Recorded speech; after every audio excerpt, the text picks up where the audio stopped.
We are the Metal Bastards!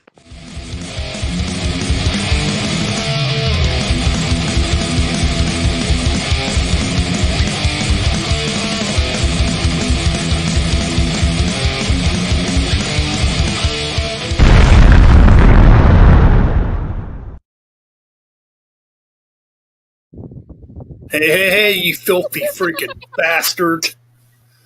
Guess who's back, motherfuckers? The whole fucking crew is back together! That's right. Ah, they're all fired. Better than the NWO, better than DX. Better than the Bullet Club. We are the Metal Bastards. Hold on. I was gonna do a Lemmy impression. Hold on. Give me a sec. We are the Metal Bastards. Hold on. Wait, let me try it. We are the Metal Bastards. And we listen to rock and roll. There you go. So we got Wyatt and Speed King in the chat room. What? Speed King? What's up, dude? And if you want to tell the chat, we're wearing a certain shirt. And we got Bullet in the chat room. Yeah. There we go. Here's the fun fact, everybody. Me and Metal Mike have the same Kiss shirt. Funny. That's right. Funny, but you know, funny. Oh, I'm gonna show the shirt again. Yeah, everybody, I made a purchase. Oh, you made it. Not a. Yeah, an actual. I like it. They unfortunately Ben. What is it? Is it like there? Ooh, yeah. Yeah, Ben over there. And, let me blow this up. Oh, ACDC, let there be rock. Solo layout. There we go. Hell yeah, heavy metal heads. Me Metal Mike made a fucking purchase. Guess what I purchased? Well, fuck. I was at Double Decker Records. This was $80. Not a reprint, an actual original print from the 70s. ACDC Let There Be Rock. Fuck yeah. Nice. Sweet shit, man. Alright, so. Anyways, greetings to everybody out there in the chat room. Like we said, we are the Metal Bastards, motherfuckers. Yeah. We're also part of Damage Incorporated. I've never gotten to mention that. Quick plug. Go and watch my version of Metal Ben's Wrathchild America discography ranking. We're the Metal Bastards Corporation. We don't give a fuck. Exactly. We're all you, Mike, and Ben. You are part of Damage Incorporated. Yeah. Totally. And then we have our partners with Music and Destruction, All the Metal. Yep. We still gotta get one guy on here with just me and Ben. Oh yeah. We gotta get a certain someone on here. You know who? We gotta get a certain doctor of fucks. Yep, a certain doctor, man. Yep, we gotta get the doctor on here yet. That's right. Hey Ben. Hey guys, you smell what I'm smelling? Smells fishy. You know what I smell? Oh, no. It's a bunch of kiss cards. Yeah, there you go. Yeah, despite the fact you're wearing a Kiss shirt, but at least it's the classic one. I always wonder if they ever made shirts for the 80s lineup. They did. Why wouldn't they? I'm talking about the true 80s album. I'm talking Paul, Gene, Eric Carr, and Bruce Kulick. They did. Yes, they did. Oh yeah. Yep, they exist. So sadly, guess what my mom bought? She bought a Scab kit.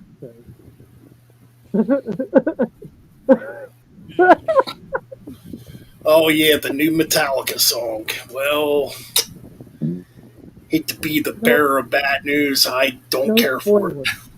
No spoilers, you guys. Ben, you mentioned to me that it was a combination of And Justice for All, Hardwired, and Load and Reload. And I when need you to mentioned give it a Load couple and more Reload, listens I was like, tomorrow. okay, yeah, I can totally see that. Yeah. But I also mentioned that apparently, from what I heard, This was a song that was never finished during the Saint Anger recordings. We were saying this off air. So Temptation. Yep. it was called Something. Temptation. And they Yep. brought it back for this. It's like, okay, you get a little bit of something from Saint Anger, even if it never got to make it onto the official album. You know, they rewrote it, and it's now I'm called just done If with Darker. Metallica. Hell, I want more. Hell, I'd rather listen to more AC/DC than Metallica. Ugh. And Iron Man. Well, You're lost. I'm gonna listen to one of my favorite bands of all time. Hey, it's a bold statement. I'm probably gonna get hate for it. I don't care. I mean, to me, I just thought the song sounded generic. I didn't think the Yeah. riff was very good. I don't know, man. I thought Kirk Hammett's solo just sounded uninspired. Yeah. Well, I'm gonna listen to the It song didn't do a nothing for me. couple more times tomorrow, and then noon Friday. Ooh, it's gonna be a new Metal Mike rant. There Or you maybe go. it won't. Or maybe it won't be a rant. Maybe in those listens, you might grow on you. You never know. I don't like Saint Anger or Load or Reload. We'll really go on me. Just when I think That's of what I thrash, wish. Yeah, that's what I wish Metallica would just do. Just go and do an experiment. Do a lot of Metallica should experimentation. have kept up going When heavy after they're their still, death. when they're doing a formulaic album like they did for these last two albums, it's just like it's only gonna last for so long. It's like I was I'm just burnt out on One Death thing about Magnetic and certain songs off of Hardwire I do not like. It's just funny like about it? that's actually a good point. You It seems like now Metallica's just making the same album know that they've what's made funny? for the last couple of albums. I was gonna yeah, go I'm just further like back. they could They just should have made, experiment and stuff. they've made the same album since Blackout. I'm going further. Not necessarily. Nah, I wouldn't agree with Okay, that. yeah, you don't know. Black Album was them. Was them appealing to the Still radio. think that album should have been Load heavier. and Read though was kind of just like it's a bluesy style and stuff like that. Those are kind of bluesy and stuff like that. You got some metal. There's still some metal in there, but most parts, some songs sound like they're kind of bluesy. It's funny. Well, it's like Sorry, Dan. well, it's like you go back to the '80s, like with Kill 'Em All. Kill 'Em All and Ride the Lightning don't sound anything alike. No. Yeah, Two they totally don't. They're two completely different entities. Then you get basically Master Puppets is kind of the same as Lightning, just more refined and a little bit more polished and in my opinion, better. And then Justice was just them going full on, more progressive. proggy in a sense, pretty much. And then you get Black Album, which was just them, dumbing down their sound to go on to get on the radio, and then Load and Reload, bluesy, and then Saint Anger kind of did go back to kind of the heavier, the thrashy stuff. It's just like, did they really need to be this long? And then basically Death Magnetic was just like, full back to thrash. I was just like, some songs it was just not for me. And then Hardwired was just like kind of a continuation, just better and stuff like that. But they have, not as great because the first disc was perfect and the rest is just a good chunk of songs on the second disc are. Yeah. So in my opinion, they've had I only have one complaint. I have one valid complaint about the Black Album. It should have been fucking heavier and faster. I feel like it would have sold. Okay, yeah, commercial. It couldn't. I'm not saying it couldn't stick. It could have still stayed commercial. Just be heavier, a little bit faster. Keep the same tempo. Keep the same thing from Injustice. Keep that kind of intensity like from Black One, like the first side of that album. Kind of keep that intensity going, and I think the Black Album would have probably been even better. Yeah, I mean, I don't know. To me, when it comes to thrash metal, I mean, whatever you want to call Metallica today, I don't really call them a thrash metal band anymore. But No. for bands that basically play thrash, they're doing it way better than Metallica's doing it. Like the Exoduses, the Death Angels, the Yeah, Testament. I'm one of both. I'm one of both. It's like outside of maybe Metallica, Megadeth, and Anthrax, and to some extent Vector. I've stopped caring about thrash. It's just like it's not one of my. It's not one of the genres I go and listen to that often. I'm just. I don't mind me. I'm just going on Metal Injection and seeing what's going on news-wise. So. Yeah, I'm just over here on YouTube trying to get the whole So, new segment, Metal Bastards. Bastards News Podcast. Bastards News. I don't know. Let's check it. Oh, okay. Let's see. Oh, new Winery Dogs album with Mike Portnoy. I don't care about that band. What band? Okay. Oh, Winery Dogs. It's not one of my favorite bands that Portnoy has done. It's probably Winery Dogs is probably one of the worst ones of his projects outside of Dream Theater. I think the top ones from if I'm wanting a Mike Portnoy album, I want something that's more of like proggy and stuff like that. Like something like Transatlantic or LTE or Flying Colors or hell, even Sons of Apollo. Those are well above it. Oh, Ozzy's in the news. Get ready, guys. And this is, what is it about Ozzy? Because I have a feeling Sharon said this and not us. Ozzy Osbourne says, I still want to tour someday before I die. I'm not dying yet. I saw that earlier, yeah. It's like, yeah. Okay. But anyways. yeah. It's been kind of a... Go ahead. Yes. I'm sorry, Ben. I was just saying, I never got to see Ozzy live. Would I want to see Ozzy live? Hell yeah. Would I want to see him live now? Nope. Nah, totally not. I mean, it's just time for Ozzy to stay retired. Marilyn Manson is in trouble. Oh yeah, the one who was accusing him. Yeah. Took it back. It was like, oh, it's all a lie. It was just a lie. Oh, of course. Of course. A lie to try to get some money. Yeah, trying to get the fame. And it's like, all that stuff she was told to. It's just like, yeah, no, this is all.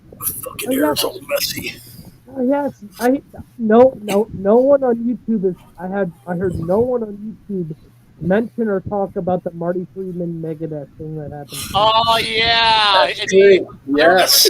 I remember seeing there was like I saw clips of it. It says that about the possibility of rejoining them, and he said the door's open to go back to Megadeth. I'll be like, that'd be pretty damn cool. You'd have Dave Mustaine, Marty Friedman, and then Kiko on guitars. Dave obviously doing vocals. Exactly, totally. It'd be really cool. That way, Dave can just Dave can do his parts and stuff like that. But I think for the most part, if they do a studio album with Marty, Dave Mustaine should just stick with rhythm. Stay on topic with Dave Mustaine. Imagine this.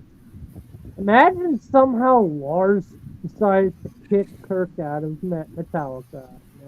That's not happening.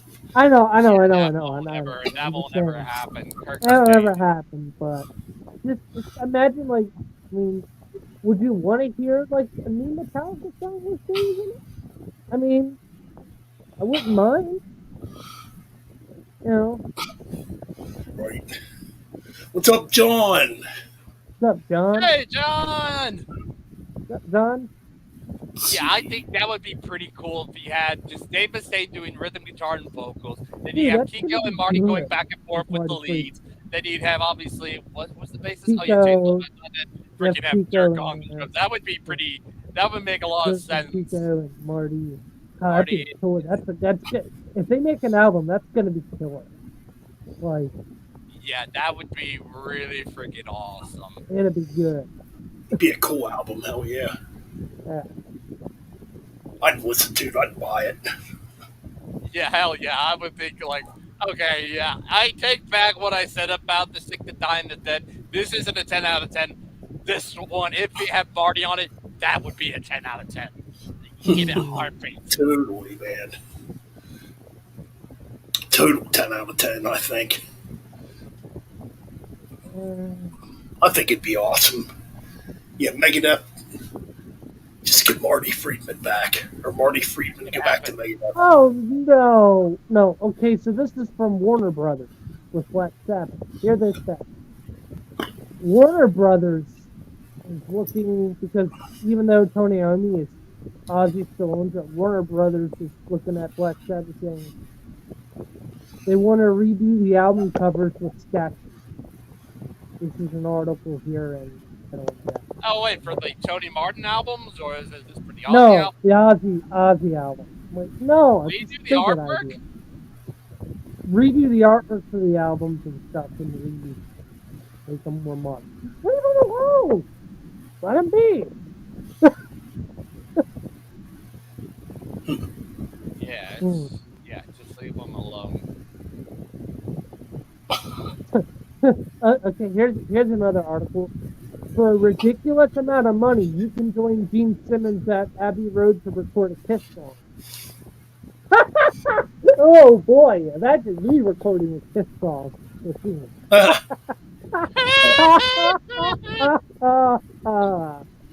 That's kind of funny. That's what the article says. Right? Well, just reading the comments here. Well, John, there's no way in hell that new Metallica album's gonna beat the new Hell Ripper album. There's no fucking way. That new Hell I'm just Ripper now album. getting to it. I still haven't gotten a full-fledged opinion on the Hell Ripper Yeah. album yet. I mean, I haven't I'm listened to it getting all. it. I haven't listened to it all yet because I'm still waiting to get it. But I did hear the two tracks I heard. They're absolutely killer. Yeah. I haven't heard anything. I'm waiting also. But no. A Kiss song with Gene Simmons and me Metal Mike. Well, I'll be on drums, of course. Sorry, Eric Singer. You can step aside.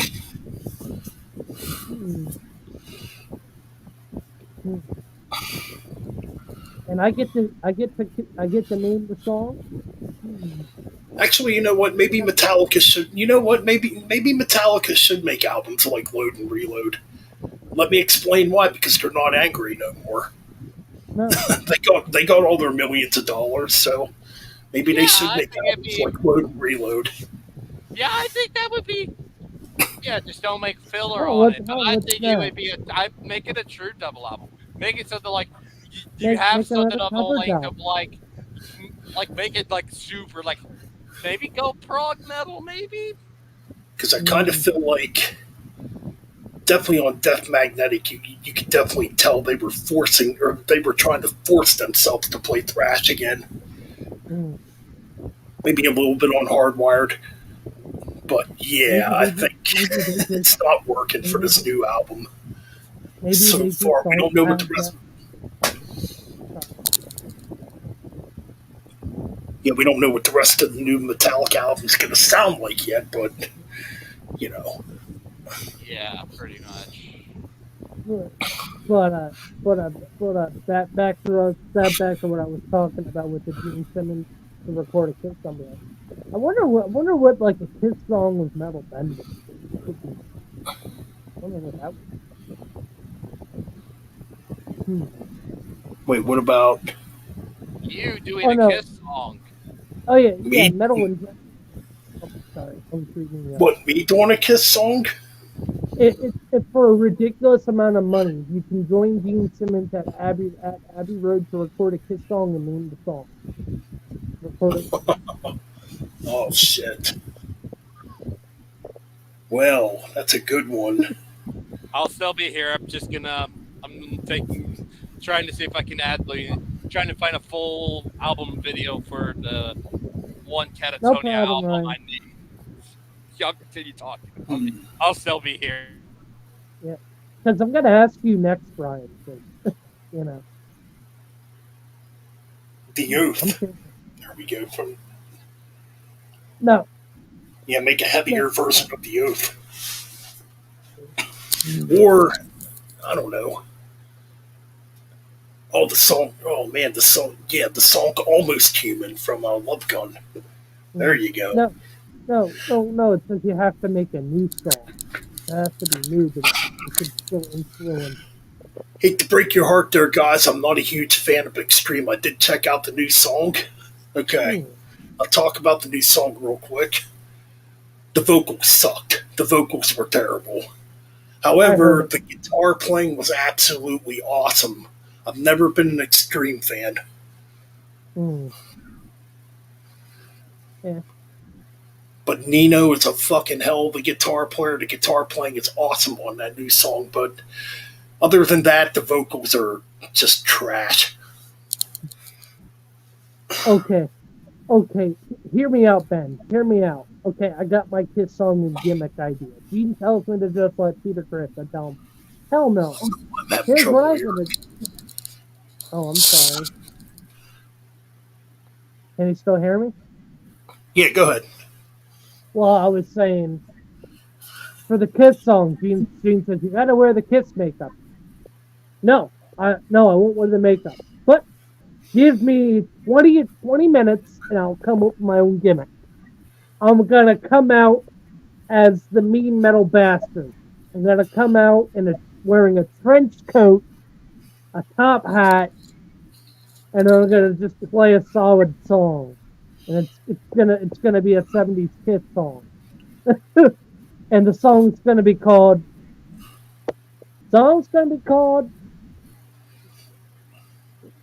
because they do rock and roll all night. Well, hard rock living. There you go, hard rock living. Wait, wait. You mean like an original song? Yeah, you get to make an original song with Gene Simmons, but it has to be like a new song. It's not nothing that Kiss made. You go into Okay, the studio machine and rock and roll bastard. hell yeah, hell yeah. Rock and roll bastards, man. Hell yeah. But here's the thing: he's gonna ask if you're gonna wear the makeup or you're gonna come up with your own gimmick. Let's see. Hmm. Hmm. A good gimmick would be like a Hmm. cross between Skeletor and the Grim Reaper, I guess. I don't know. Dude, that's pretty badass. I, me. I said trench. Me, it's gonna be a trench coat, top hat. I'm gonna make fun of the Brit.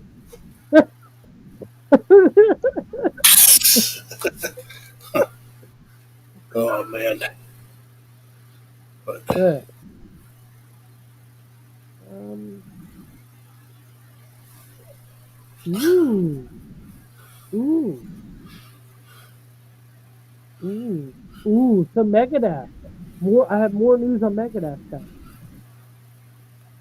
I can't say it's confirmed, but the article does say here while Marty Freeman was doing that, Dave did write down a couple guitar riffs that Marty said he was working on, oh yeah. Huh. and he showed them to Dave. Interesting.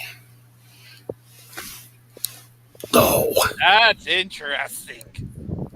So, so anyway, Ryan, now you're on the hot seat. Yeah. Uh, just skip me. I will not. I can't come up with anything. It's just like it's not worth it.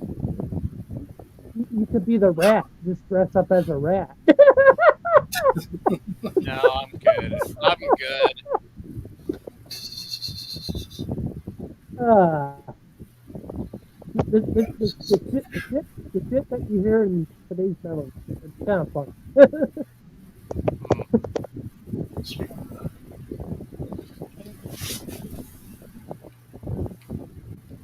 Yeah, that's just. Man, Oh, I that's hear. great. Ooh, there's going to be a new Body Count CD, and apparently Dave Mustaine's going to be on it. Well, not on the whole album, obviously, but like a guest appearance or something. Should be cool. Totally. Totally radical, dude. Totally rad, motherfucker. See anything else going on exciting in the world? There hasn't been much metal going on to me. The cats of Other than Jason Bittner leaked this spring, Shadows Fall is doing a summer tour. It's starting off in Milwaukee. Oh, yeah. Jason Bittner leaked it. Okay, yeah. Interesting. So far, there's no East Coast dates confirmed that a Shadows Fall comes to Pennsylvania. I'm not going to say it.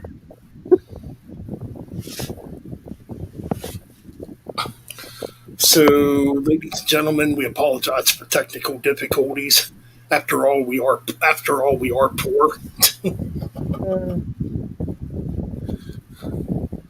Hey, you're a poor bastard. Who the hell are you talking to? Exactly. Oh, Lord. What's going on, Paul? How's it going, brother? There's something else I wanted to talk about, and I can't think of. Oh, yeah, the 50th anniversary of Dark Side of the Moon was today. Oh, yeah, we were talking about that, yeah. Yes, 50 years. Hard to freaking believe. God, I think I first heard that album when I was maybe 1 year old. Literally. 2 years old for me. And that would have been way back in 1980, 1979, 1980. Shit. So yeah, fucking hard to believe. And the album still sounds freaking good all these years later. 50 years later. Oh yeah, congrats, John, on drinking your iced tea. Not a fan of your tea. I know, I feel like iced tea. I thought you meant vanilla. That's why I like Ice-T, because he hates modern rap. I hate modern rap also. Ice-T is the real deal, dude. I love it. Yeah. Well, they're goofy and soft, and they're all auto-tuned. They have no talent, you know. Rap music died after Biggie and Tupac died. Pretty much, I would agree. I'll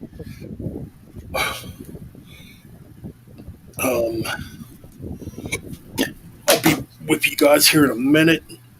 Sure, no problem, Ben. Oh. I'll entertain. Alright. It's gonna take some freaking antacids. What do you mean antacid? I remember once I had an antacid. Shut up, Shit Barnes. Nobody cares. Hey, Shit Barnes, real quick. Is antacids included in volcano insurance? No, antacids happen when you eat bad airline food. I'm just gonna say Chris Barnes needs a shower, but he'd put Irish Spring out of business because there wouldn't be enough Irish Spring soap to clean off that stench. I don't know, Metal Ben. My brother's weird. Yeah, I mean, at least I have a successful business. This shit band, on the other hand. Wait a minute. Wait, that new Metal Church song's out already? I remember you were saying there was a clip of it out there. Fuck.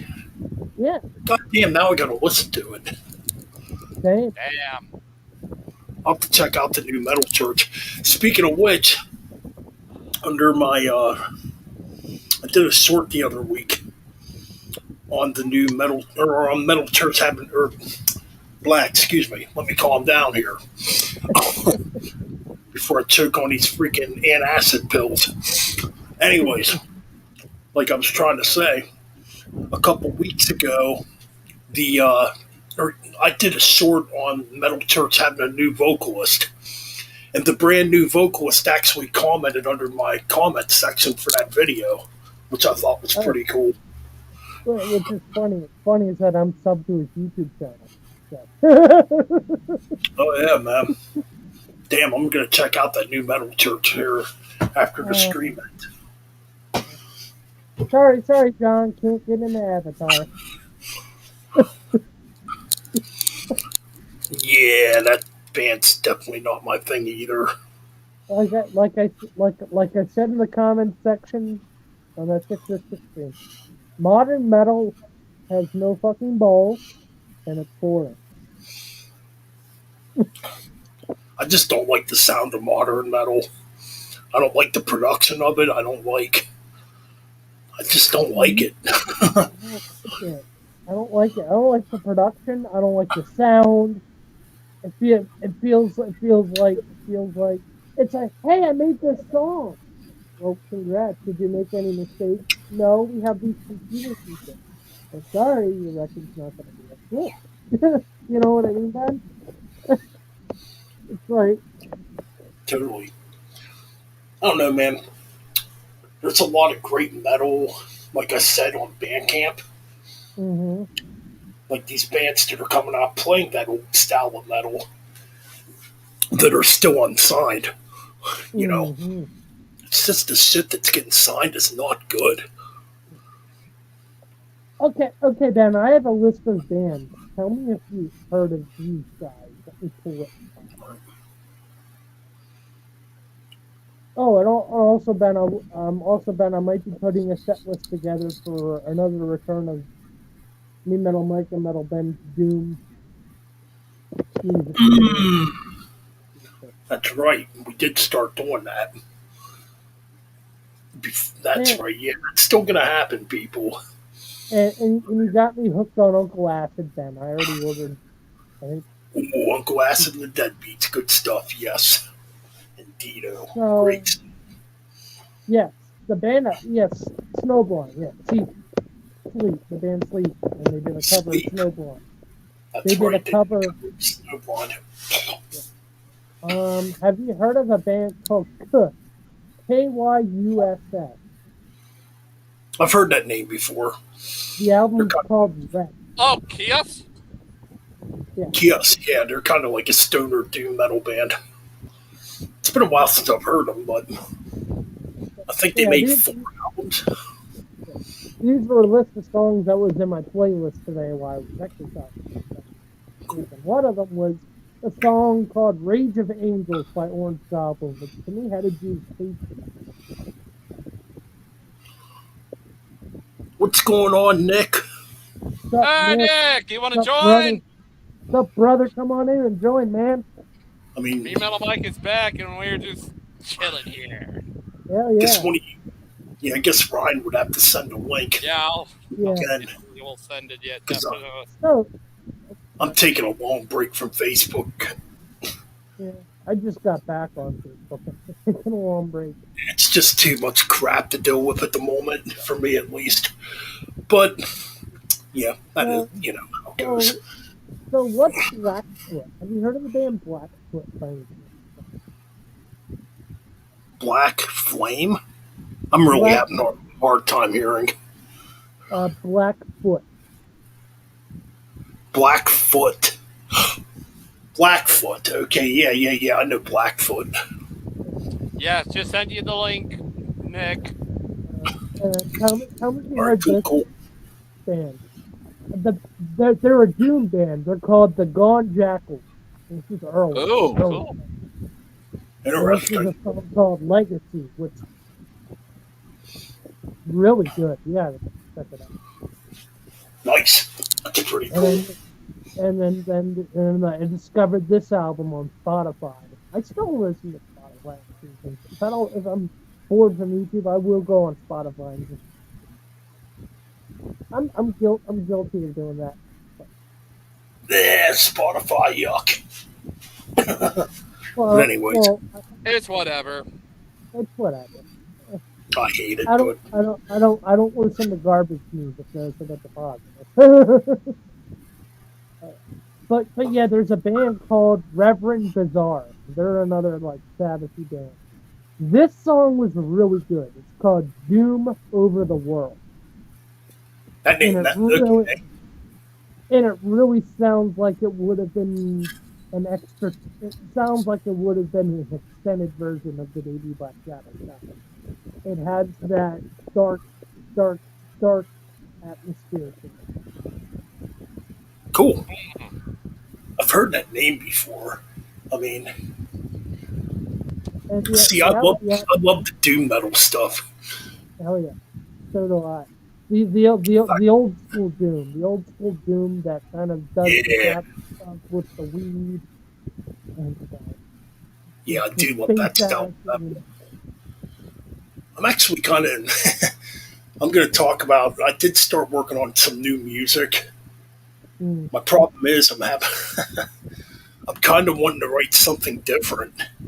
I don't yeah. want to write a standard thrash metal album this time. Well, Mm. I hell, mean, well, whenever. I'm thinking about waiting until next year to write the next Holocaust album because I want to do something different. So where I'm thinking about doing the Winter Beyond album Mm, Yeah. because I do have a track recorded. It don't sound like Holocaust. I'll put it that way. It's almost like Black Label Society sounding. It's different. mm. It doesn't So, sound like what I normally would write. so Ben, have you ever had ideas? I mean, if I get myself a drum set and get my chops back up to them been on drums a while, I give them when I get fit, put it in my basement. I have a double basement. I have one level basement and another Yeah. level. I have a and it's Ooh, very cool. big, so you'd be able to fit the drum set, guitars, and stuff. I just have an idea. I've always thought about creating kind of a Sabbath, not too doomy, but kind of that hard rocking, that doom spacey Sabbath sound. I've Yeah. always had the idea of forming a band like that. Yeah. 'Cause, yeah, I don't know what it is this time. Like, I have one thrashy tune written, but it's not Yeah. recorded completely yet. So I'm thinking about, yeah, I'm thinking about waiting till either late this year or early next year to work on the next Holocaust record. Oh, That's I'm that's what I'm researching thinking Reverend at least. Bizarre Band. The album I'm talking about, the album's called Crush the Jesuits. I know we're going to probably get fucked for me saying that. I'm going to say that's what the album's called. But Reverend Interesting. Bizarre is a doom metal band mocking Christianity, leading to that story, which I find hilarious. There you go. Sounds interesting. Well, he's going to come and Cool, cool chamber. Oh God! Don't mention eh, John. Don't mention that band. I get bad images of fucking toilet in my goddamn head. well, yeah. Well, there's a Every I don't time I band mind. think called of that, I think of toilet reviews, and he wanted me to put his cold chamber retrospective on the channel. Cool chamber. I'll say this: it was fine. mm, I didn't notice anything, but once he got to the Lamb of God one, I'm like, no, you, you know it's what's a my little bit of favorite line. Megadeth track, Ben? You know what's my favorite Megadeth track? Waffle Killing is my business. I really like the Phantom. Yeah, John. No offense, we feel sorry for you, but Oh, you sorry, got Ben. shit taste. Just to be honest with you, John, you got shit taste. I'm staying at it. Ryan, that's Just saying. good. I'm just saying here, but just we know you've had that stroke, and it's Yeah, we understand. Understand it. Trust me, But no, people talk about bands I don't like all the time. yeah. people Sometimes talk I'm, about Dave, it. you like that? sometimes I'm like, now granted, sometimes I'm like, come on, guys, can we talk about something better? Trust me, believe me, but everybody has different taste. I totally get that. Yeah, for Christ's sakes, I love Breaking Benjamin and Creed for Yeah. Christ's sakes. And Godsmack.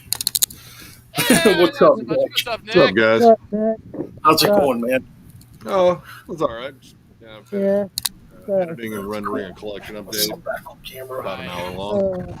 So Nick, I'm not gonna say what video, but I can't wait to see a certain video that doing a certain someone. Yeah, I we can know, barely Nick, make out we a know. word you're saying. Yeah, Mike. we I'm know. having a lot of trouble too. Yeah. I don't mean to be rude or nothing. Yeah, I mean, no, Oh. it sounds like the mic's like you're cupping it, or No, that's because I have earphones. okay. I can hear you when you do that, like because it sounds Yeah. like there's like pillows over the mic. Yeah. No, Yeah. I just got my phone leaning against something so I can see the screen. What was I saying? Oh yeah, can't wait for a certain video that's coming.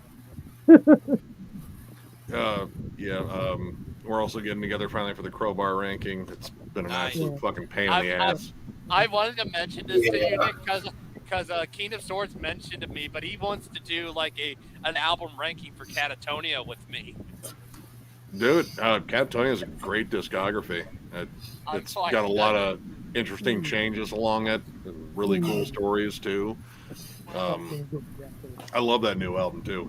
That new album's it's perfect rainy day music. I haven't heard it yet.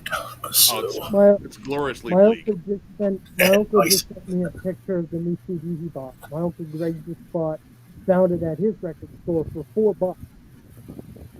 He found some CDs from Green Jelly cereal chips for $4. I'm sorry, I only got like a couple of words out of there. I'm sorry, man. My uncle Greg sent me just sent me a text saying that he just bought the Green Jelly album cereal kit. Oh, Green Jelly. He said a Green What, Jelly the first album. one, the Serial Killer soundtrack? I think that's Yeah. Is it the one that actually has green jello on it or green jelly? It says Green Jelly. Jelly? Okay. Yeah, because those copies that say green jello are kind of hard to find because the lawsuit. Yeah, I wish I would have kept on to mine because I used to have the Green Jello version on cassette tape years ago. Yeah, I wish I would have kept it. Was it Nestle? Yeah, because Nestle owns Jello. Yeah, they went after Bill Manspeaker pretty hard on that. One's like, no, that's not flying. Pretty much. But yeah, I mean, it's a noble attempt. Right. Pretty much. Now, just imagine calling your band Green Jelly. I mean, his whole shtick was making comedy. Like, honestly, yeah, he was making video albums before he was making the CD album. Yeah. That's right. Bill was, Bill is a very interesting guy. Yeah, because what's that Dawson album? I was gonna ask you to talk about. Was it Oxford Steve or something like that? I'm sorry. Once again, I can't. I'm having a hard time here too. Yeah, same here. I don't know what the issue is. Oh, did he freeze up? No, he's moving. No, Okay. he's not. He's trying to figure it out. Yeah, it sounds. I don't know. Like, are there something you can do with your mic settings or something? Because it sounds super muffled, dude. I have a crap phone. There's nothing I can do on that. Oof, yeah, that's true. I mean, maybe if you switch off the video and put the mic closer to your mouth. I don't know, because I mean, like I said, it sounds so muffled. I can't make out any words there. Is that any better? Actually, no, that's worse. That's about the same. Yes. Because I had to go in here.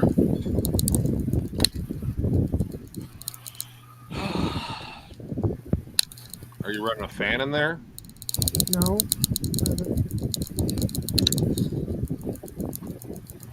Shoot. Can you hear me now? Not really. Yeah, I can barely hear you, dude. There's definitely something up with your mic. Yeah, like he said, it's like one of those shitty earbud mics. So Yeah. So we're talking about green jelly. Oh, yeah, that's right. They used to have that on VHS tape too. Yeah, he was putting out Yep. stuff as like he was the first VHS only band, I think he said. Yeah. and then Yeah, then it's because just like, because that came out. It came out before the actual CD came out. Yeah. I know, I think Rin has some of those old VHS ones. Yeah. I only Apparently, got the CD. yeah. Apparently, there was some members of Gwar in that band too. And Tool, Danny Carey, Yeah. Maynard were in there. See what happens now. Maynard did vocals too. Is that any better? I tried another pair of no. earphones. Yeah, that's That way sounds better. way better, bro. Yeah, now I can hear you. Oh, okay. Yeah, that's better. Hold on. Well, what do you mean? What do you mean? I know none of you people. Shut up, shit Barnes. Yeah, that sounds way better, Mike. Okay. All right. No, Yeah, that's well, way you were better, man. talking Okay. about the new Enslaved too. I'm looking forward to Oh yeah, hopefully catch reviewing it. that one tomorrow. Yeah, just I finally. found- I just finally checked out a new Enslaved song tonight, and oh my Yeah. god, it's good. There's Yeah, like an endless well of creativity with that band. Yep. Yeah, they know. just keep getting better and better. Yeah. Yeah, Yeah, I'm so just far- now. Oh. Sorry, I'm just now getting to listening to the new Hell Ripper album now. Oh, it's fantastic. I Still gotta cannot listen to it.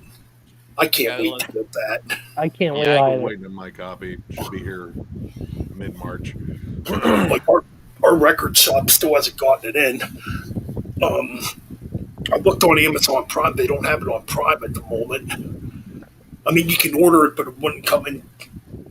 I mean, it would come in next week, I guess, if I did order it. I think they So, Nick, I got some news for you.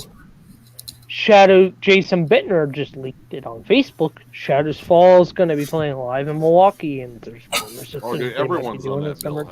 Have you Yeah. seen that bill? Yeah. That's insane. I mean, honestly, if I wasn't doing the Denver thing, I would probably be going to that. Dude, there's so many good bands on there. I haven't even seen the lineup for it yet. Oh, I don't dude, think I have. Oh yeah, you did the Denver Death Fest. Who knows? Yeah, there's not a lot of bands on there that I'm like I know. No, Milwaukee. Oh, Milwaukee. Milwaukee, Oh, yeah. Yeah. Who knows? This decade we might get a new Shadows Fall album. Who the hell knows? If they keep doing these little tour things and they keep getting along. I mean, it depends. A lot of them have. Well, I mean, John Denai and Bittner have, the stuff that they're Yeah, John definitely Denai. still huge Yeah, parts John- of. So, yeah. be dividing time. Yeah. Yeah, So why John- did they break up? They just sort of kind of fell out of love with the music and kind of went their own way. Yeah, I pretty don't think there much. was any bad blood. They just were kind of done. burnt out pretty much. Burnout? Yeah. It happens. I mean, they worked their asses off. They toured fucking like maniacs, but Yeah. I think maybe just getting bounced around from label to label. Mhm. Their big jump to Atlantic Records didn't pan out the way they wanted it to with Threads of Life, which I thought was a good album. It just didn't sell very well.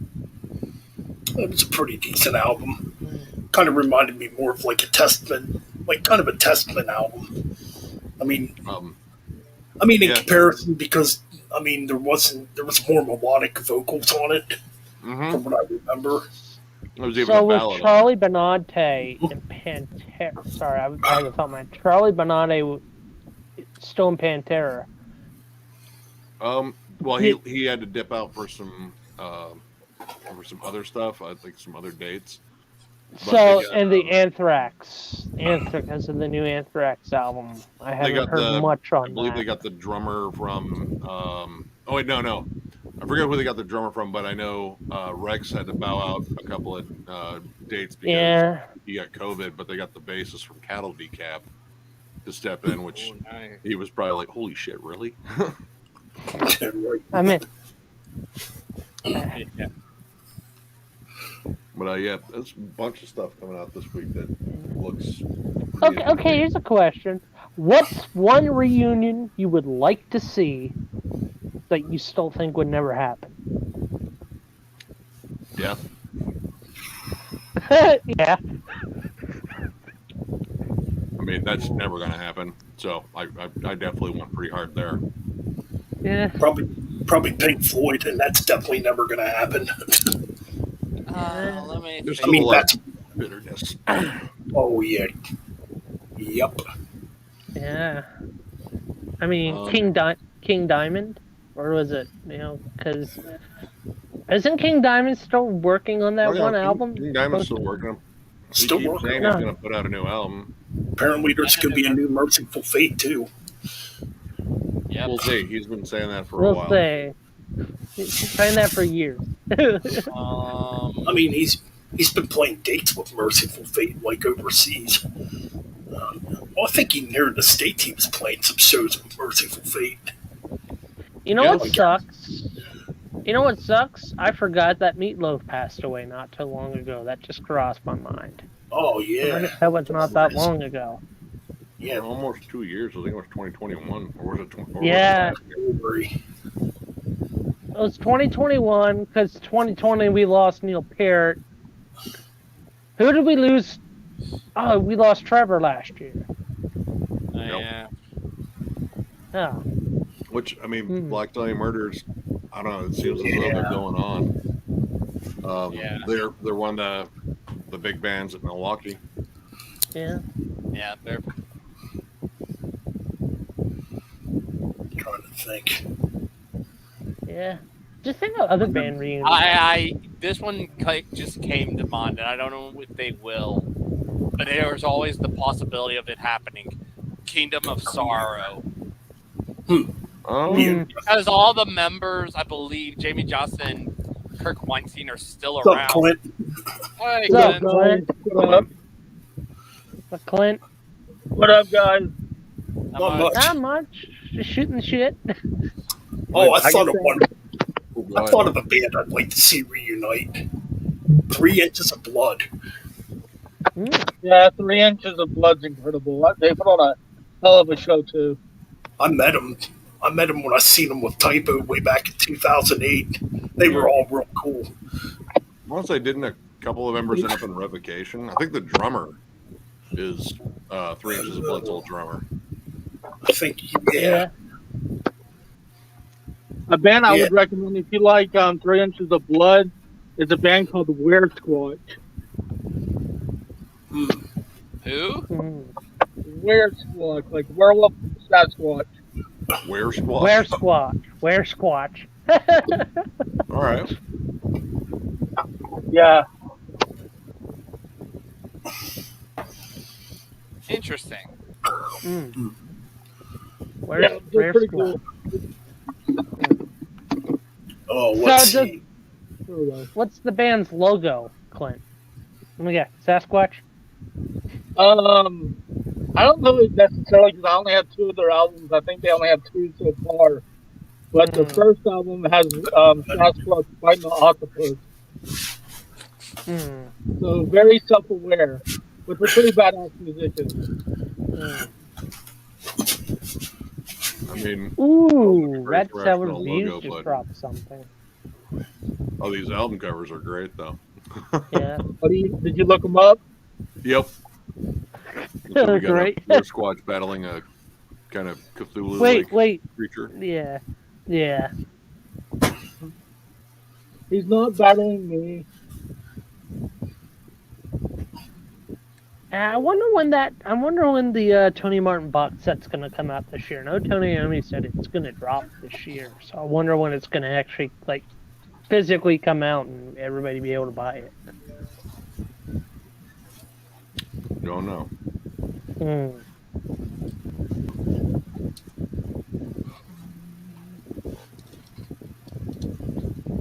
Yeah, Jamie, he's like now. Come say hi. So, what you been up to, Clint? Not much, not much. Just chilling. Like, been listening to a lot of music as always, writing a lot of Got any? lyrics.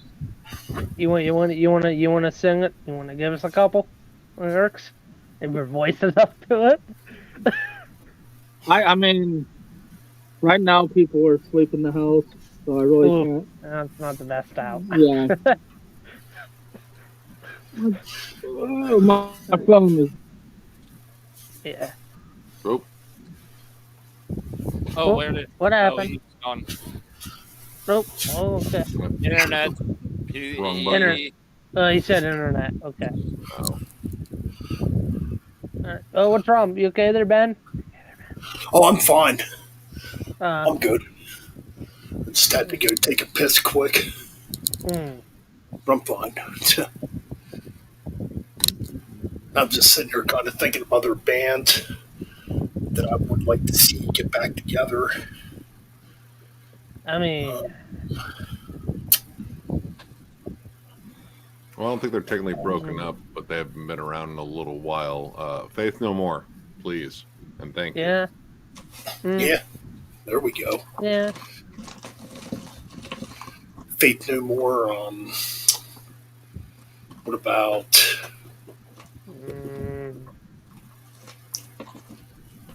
God. Atrophy? The thrash metal band Atrophy. Apparently, the frontman, who I think is the only original member, he said something about, Atrophy is going to try to get back together, but Sorry about that, guys. My phone's being Oh, no. stupid. No That's good, problem. man. I was gonna say, what about some pitch shifter? Pitch shifter. I think they're still around. They just haven't Really? put out anything in a while. Mm. I mean, they Yeah. took kind of a hard turn towards more accessibility. I mean, their early stuff is fucking pretty vicious industrial metal. Dude, I Yeah. have their Deviant. I have their Deviant or Deviant album. It has the fucking Yeah, whatever Pope on that's- it. Yeah. It's not a good album. I don't No, really- it's not. Pitchshifter.com I thought was pretty fun though. A lot of Hmm. snide social political commentary, interesting drum loops, and they always did a thing that I liked was free samples. They would actually have tracks and was like, hey, these are all samples that we use and you can have them. Like you have, every right to use them in whatever music you do. See, a band that I've been wanting to come back is apparently, their new album should be dropping this year. Is Job for a Cowboy.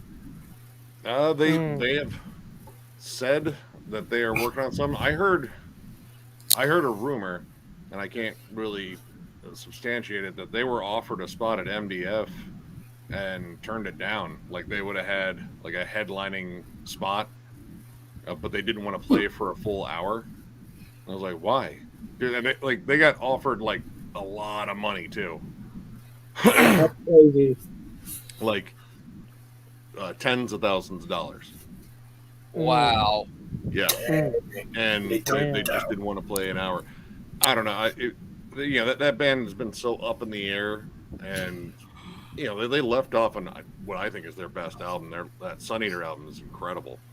But yeah, they've just been kind of defunct since. I think again that's another one where the only original member is the frontman John Davey. Yeah.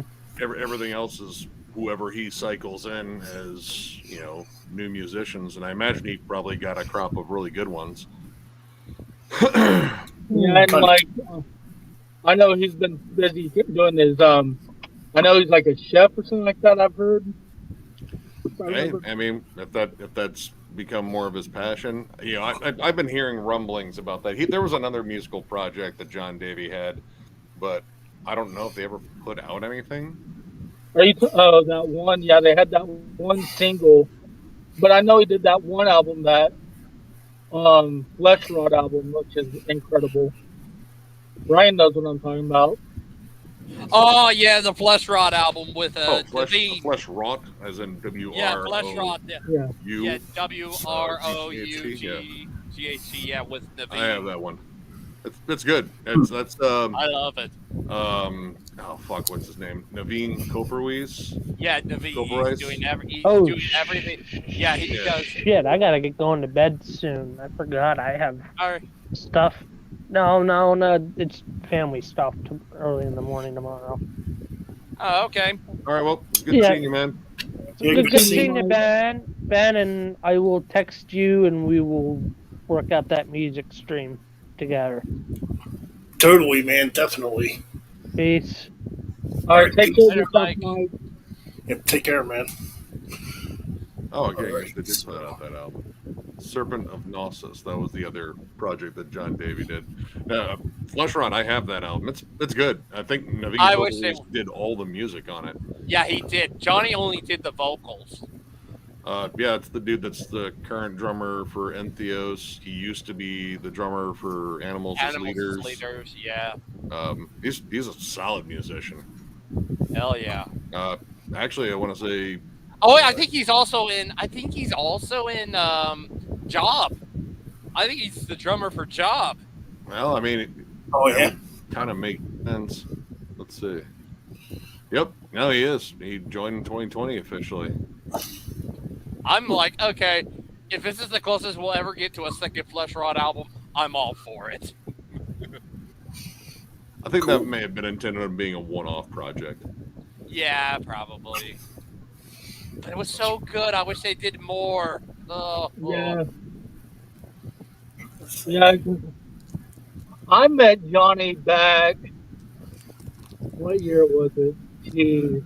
It was when they were at the Summer Slaughter with Cannibal Corpse, Exhumed. Oh, what year was that? Between the Buried and Me, Periphery. Okay, so this would have been in the early 2010s. Periphery was just starting to get big. 2012, maybe? 2013? Might have been because like Johnny was like, you know, I was telling him, I was like, man, it's been a long time waiting to see y'all, and I've been waiting to see y'all for a while. And he was like, man, thanks for the, you know, because I bought like 4 shirts and stuff like that. He's like, thanks for like, you know, representing, and thank you for buying, you know, our merch. And I was like, yeah, you're welcome, man, and stuff like that. He's like, man, I want to get so high right now. And I was like, good thing I got a bag of weed on me, so I smoked the blunt with him in the venue and stuff like that. So me and him got to chatting, and at the time, but it was his girlfriend's account, because he used his girlfriend's account. I had him for a couple of years on Xbox. We played some Call of Duty together on Xbox together a little bit, every now and then. That's awesome. Yeah. I haven't seen Jopper Cowboy shit in years. I saw him open up for Between the Buried Me and the Ocean, and they had all sorts of technical issues. Johnny was visibly frustrated. They did power through it, but rocky fucking start. Yeah, that's And then I think I saw him at Sounds of the Underground in 2007, and they were still at that point where they just got the deal with fucking Metal Blade, and everyone was like, "Fuck this MySpace band! How dare they use social media to fucking, you know, advertise themselves and get big?" Literally years later, everyone's doing it. But yeah, people were still hating them for it. Damn. Imagine how much that's changed now. I'm gonna say everybody's pretty much doing that now. I mean, It's there. Use it. Jopper Cowboy, we're smart. yeah. I mean, they did get big really quick, but I mean, at least they worked for it. You know, they did their marketing stuff perfectly. Unlike a band that I kind of just they're literally writing the code of their fathers, which I won't say the band name, but y'all can probably imagine what I'm talking about. With their what? They're writing the coats of their fathers. Oh, Vended. Yeah, they did, yeah. Yeah, but I was looking at that. I'm like, okay, see that poster of Behemoth, and then you see Vended. I'm like, that doesn't make sense. Yeah, that But sounds like Vincent the has label opened probably up for did like something. In Flames last year. The year like then they co-headlined with Ginger, and like even POD opened up for him, and I'm like, I'm not the biggest POD fan, but you should, out of respect, not let POD open up for a brand new band. Well, see, they base that more on like sales, streaming numbers, and stuff like that. Like there's tons of veteran acts that open up for newer, more popular acts all the time. That's just how it goes. Like if you're not pulling the same numbers, like you know, if most of the crowd was there to see Vended, and you put them on before POD, that could hurt them because the Vended crowd leaves, and then Yeah. yeah. So that's why like hey, Yeah, if it's you a get a double good edged. opening spot and you're a veteran band, you get a chance to win a totally different fan base. Right. Yeah, it's like the Five Finger Death Punch concert you went to, and Mike as well. Oh yeah. Yeah, where they had the Who there, and they had Megadeth opening before Five Finger, and it was, I guess, in some ways, it's like all the people who came to see Megadeth get to leave early because they don't want to see freaking Five Finger Death Punch. Exactly. Great, but Got to beat traffic that night. there you fucking go. I was like, hell yeah. Sometimes it can be a good thing to not be freaking lost because it's like I remember playing shows all the time that we went on at like 1 o'clock in the morning. I know. Yeah, that's the shitty headlining slot. Like that actually happened to a buddy of mine. Like they kept so we're gonna move you a little bit higher on the bill up until the point it was like, wow, we're playing at fucking midnight after no one's here. Yeah. I mean, we had a couple of shows like that. We had a couple of shows we played in the middle. We had some opening acts. Like, the headline was like one show that we really enjoyed, getting to open up for was when we got to open up for Wednesday 13. That was a fun night. There you go. But we were definitely the heaviest band of the night, but You said you got to open up. You said you got to open up for Wednesday 13? Yeah. That's weird. I just found one of their CDs the other day used. I couldn't remember what they sounded like, though. Horror punk. Kind of like punk, aren't they? Yeah. Horror punk or something like that. Yeah, horror punk. He was one half of Murder Dolls. Okay, yeah. Joey. Yep. But I can Dolls album. I mean, I can imagine if you're a small band, it might be a bit intimidating if you're opening up for a bigger band, I guess. Like, say if you're some small band that's trying to get out there and you're opening up for somebody like Metallica, that would probably be pretty darn intimidating. The thing is, you have to go out there and play like it's your, you have to put on your, let's say if I did get an offer and up and up from Metallica, I better put on my big pants and put on a hell of a show because that's going to make or break me because with all those fans there, that you better earn those fans, That's true. It's like, because, playing shows, I miss it. Like, I'm still, missing it. Like, because that's what I felt. That's the one place I literally felt normal. Like, other than that, I'm like, what the fuck am I, living for? Yeah, I'm sitting here kind of thinking to myself the other day, I kind of miss it too. I mean, it's been, when did we play our last show? The old band I used to be in, we played, it was back in 2013, I think. It's been 10 years. Wow. It's like, man, I'd love to get a lineup together and maybe try to do something like that again, I mean, you got a platform to advertise where it's like, hey, man, people want to jam and shit.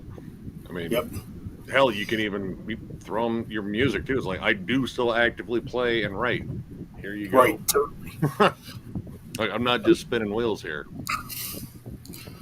I mean, I did have somebody ask me if I wanted to reform the old band we used to have, and I never heard back from them. I'm like, yeah, I'll do it if we play heavier, or if we go back to like our old heavier style, because near the end, what made me leave is they were going less heavy, And, well, they ended up breaking up after I left and another guy left.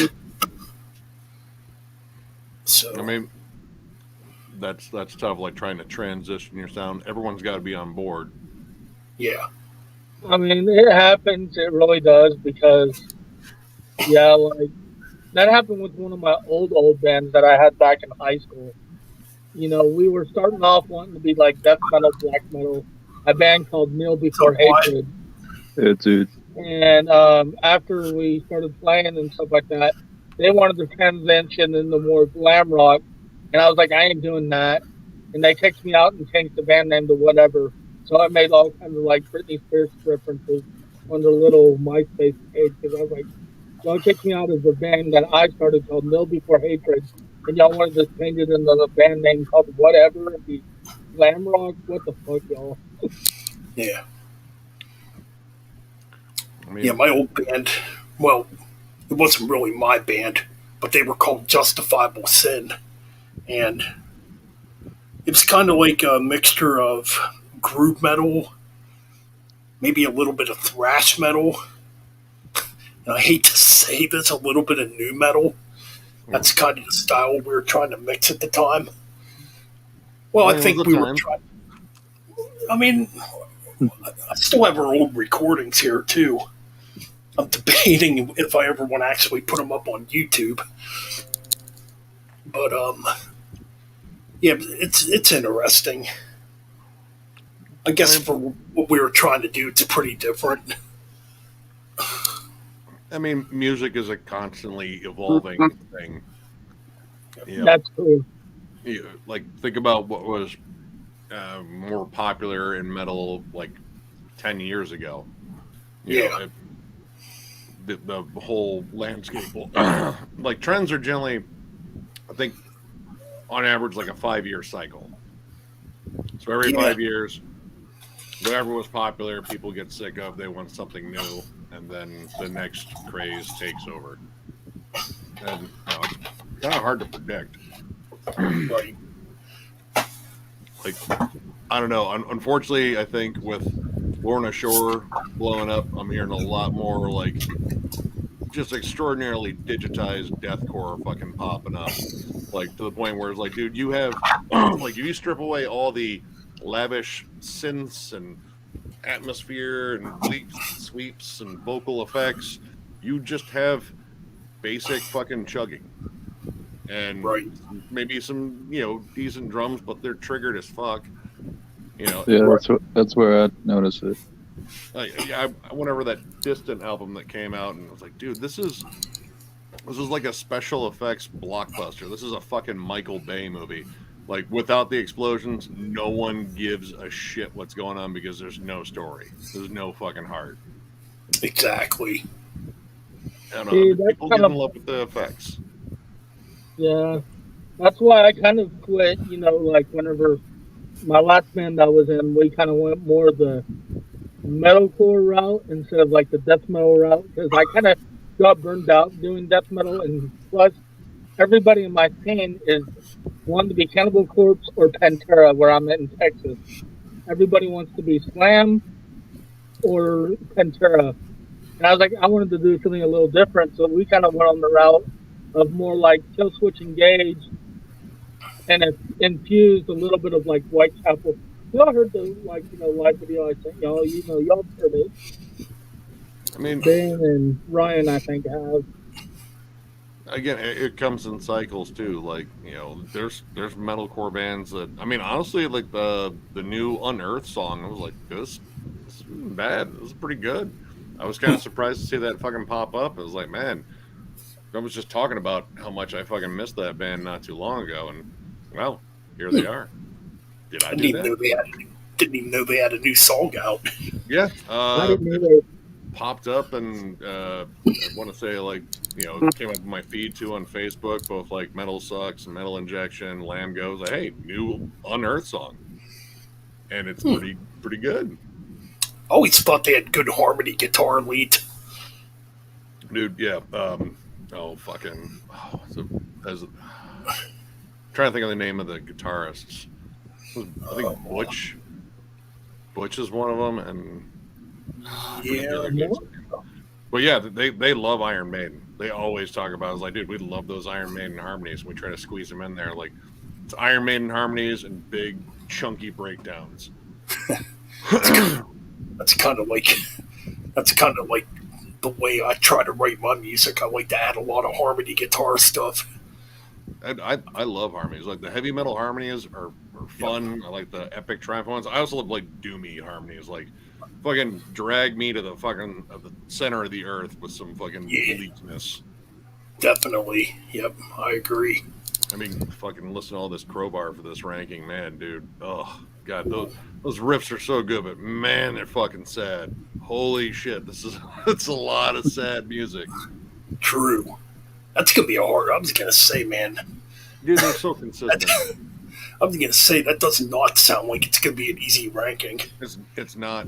It's not at all. Actually, I was talking to John today. I was like, yeah, I'm finally penning down my actual ranking, and it sucks. Like, I hate doing this, because even the one at the bottom that's there tentatively, it might change. I still love that one. Right. Yeah, because all their albums are pretty damn good. I mean, for the most. I mean, Kirk's consistent, and I mean, it's pretty much just Kirk at the helm, and then, you know, he does keep people on for a while, but it's very much a rotating game. I think the drummer, the one he got from Soylent Green, he's probably the longest tenured one right now with him. Yeah. But, his bassist has been with him for a little bit. The first time I saw Crowbar, he had Todd Strange with him, like, you know, reunited for him, and then Todd was he seemed like he was just kind of done, like, and I think he left not too long after that tour. Right.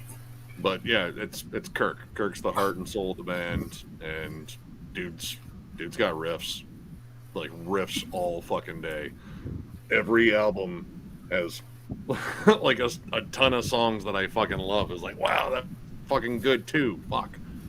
Yeah, man, and his tone's so freaking heavy. It's a ton of fucking bricks. I fucking love it. Yep, it's got to be one of the heaviest guitar tones. It's so thick, but it doesn't come across as muddy. Like, there's a good fucking crunch to it. Right. And again, it's just what he plays with it. Like, nothing super intricate, but man, those riffs just hit home.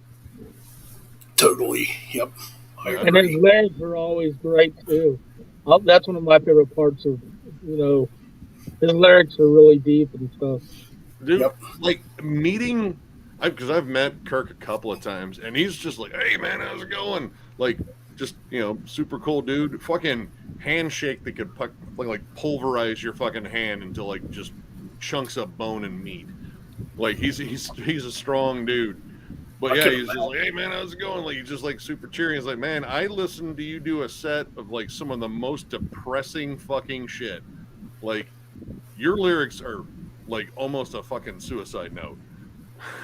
But man, it's good to see you're doing okay. But yeah, you know, his lyrics are poignant. Actually, I really like the stuff he did on his solo album, and that one was kind of a surprise because it's like a lot of clean playing. Like, there really wasn't a lot of heavy stuff on there. I'm gonna have to listen to that album. I still not heard it. It's good. I mean, it has the Crowbar essence, except again, like, more clean tones, more like kind of bluesy, gruff singing, and I mean, of course, it's still depressing as hell, but really good. Like, I was kind of dreading the fact it's like, all right, he's gonna put out a solo album that's gonna sound just like Crowbar, and only a couple of songs actually did. Like, the rest of it has kind of its own thing going on. Interesting. Gonna have to check that out. Yeah, I think I have mine ranked out. It's the middle. It's a little fuzzy. Just thinking, I think another cool ranking would be Corrosion of Conformity. I know Miller's been campaigning for that one for a while, and I'd love to do it because the COC was the first live band I ever saw. Interesting. Yeah, they opened for Metallica in '96, so I got to see them on the Wise Blood tour. Oh yeah, I remember a friend of mine went to that at the time. It I'm was, so I was so mad at Metallica at the time. I refused to go because I was just so angry when Load came out. yeah, I mean, they still played like classic stuff, but they Yeah. played a lot of load shit. But COC was a great fucking opener, and like I gotta hear songs that would become like fucking all time favorites, like fucking Albatross, Clean My Wounds. They played King of the Rotten. Uh, of course, Drowning in a Daydream because that was the big single at the time. I don't know, like that would be a hard ranking because I like Animosity too. Animosity is a fucking crossover ripper, That's a but great album. Yep. dude, Deliverance has so many amazing songs. Deliverance, Wise Blood, Yep, Blind. Oh my god, those albums are so good. dude, it's all those riffs and hooks and melodies. Woody Weatherman, man, his guitar style that almost kind of he's almost like a metal version of Billy Gibbons in a way. Like he has that kind of like chicken picking sort of lead style. That's a good Um, point. Yeah, you're right about that. and I mean, yeah, Reed Mullins was a hell of a drummer. Yep. That was a fucking bummer when he went. But Yeah, I mean, it that, looks like they're lining up, for more shows and shit. And I think they're getting ready to record again. I liked the last COC album. I thought it was pretty good. yeah, I did check that out. I'm gonna have to get it. I thought it was pretty good though. I got to see them on tour with. Actually, they were with Crowbar, and Weed Eater, and Mothership. Interesting. But no, no, I can remember when my friend from Folk Tech went to see Crowbar or went to that Metallica COC concert, and I can remember asking her, "Well, how was the concert?" Oh, Metallica was great, but that COC, I couldn't understand a word he said. I'm like, Go away. that's what I was thinking too at the time. She was acting like it was death metal vocals. I'm like, no, that ain't death metal vocals. Yeah, dude. Pepper's got a great voice. Right. I don't know, people. Now that'd be a fun one I'd like to rank. Like there's a whole bunch of bands I'd like to rank, honestly, but we have our next ones picked, and those will be announced at the end of Crowbar. And the same thing I'm bitching about with Crowbar being so damn consistent. Literally, I have the same complaint about my pick because we did it on Patreon, and we had people vote. We each picked four, and people decided between them. And I knew putting the one up there that got picked. I was like, yeah, they're gonna pick this one, and I love this band, but this is hell. Oh, What band is it? Well, I can't say yet. You gotta wait for the Okay, announcement. I can't spoil it. But okay. Yeah, I understand. I think you're probably gonna like, especially Shred's pick. You're really gonna like that one. Nice. But yeah, they're gonna be they're gonna be tough because there's a lot of consistency and tons of fucking albums I love. It's just man, pain in the ass. The I always thought like Gohor would be a fun ranking. Man, I love Goat Horror. Honestly, that new one would be near the top. That last Goat Horror. Yeah, that last one was incredible. I got to check that out. I do like that's some of Sammy's finest fucking riffs in Goat Horror, I would say. Yeah, I mean, like I've gotten to meet Ben several times, and I can actually call Ben a pretty good friend. I mean, every time I go see him, Ben's like, "What are you doing, buddy? Let's have a shot." Nice. I always end up, and at some point I need to hit him up and ask him for some actual carpenter work, that he does. Because he does that, when he's not, with Gohor. I've met Sammy and Ben before. Both solid dudes. Yeah, they really are. Yeah. I'm trying to think. I'll be Thinking right back. it. I gotta pee, and I'm gonna grab a smoke. I'll be right back though. All right, man. Thinking of Sammy I met. I got the autograph when I saw him back in 2010 at Ozfest. Yeah, I think it was Sammy. That's who I met and got his, Yeah, autograph. Sammy's always at the merch booth. Yep. So yeah, they were cool live though, from what I remember. But yeah, that would be a cool ranking. I'm gonna have to get some Goat War. Yeah, I listened to their last album. It's pretty good. Yeah, dude, I'm gonna have to check that out. It's a great band. Yeah, a band I know a lot of people give me a lot of flack for, but I'm not a big fan of them because the vocals kind of annoy me. If we're talking about like that, like that, like in that same scene as Goat Horror and Crowbar. I just don't know. Don't hate on me, but a lot of people do because I do not like the band. Is like I Hate God. No, I can't stand them either. I don't mind them, but I just don't really. I like them, but I mean, everybody has their different opinions. But you like them, Ben, or you don't? No, I do like them. I mean, I don't have any of their CDs, but I don't mind them. I saw them I with just could never Guar. get into them. And like I made like a post one time, years back, and Yeah. I got into the argument with the bass player for Down because of it. I was like, man, like I did like a video, Yeah. and he got on my Facebook, started cussing me out. I'm like, yeah, dude, no need Oh for yeah, that yeah. bullshit. I can totally understand why you probably don't like them then. I mean, I've never really got. Maybe if I listen to him more, I could get into him. It's just the vocals kind of annoy me. Right. Oh no, man. I'm back. I just saw Steel Panther on Friday. Oh yeah. See a lot of boobies. I was upstairs, so I didn't get to see that. Oh gee, I might go see Motley Crue just to see a bunch of 60-year-old chicks out there fucking flashing their saggy ass tits to Vince Neil. Ryan's like, I want to go. I want to see some sex. No, I wouldn't. So Panther Fuck probably me, one of Vince. the Fuck older me, ones. Vince. Oh shit. Look, Or even like though, Jack likes to say it, low hanging fruit. even though I will say I saw Poison a long time ago, yeah, I did. But I was with a chick at the time, so that's a little different. But there was a lot of hot looking women at that concert.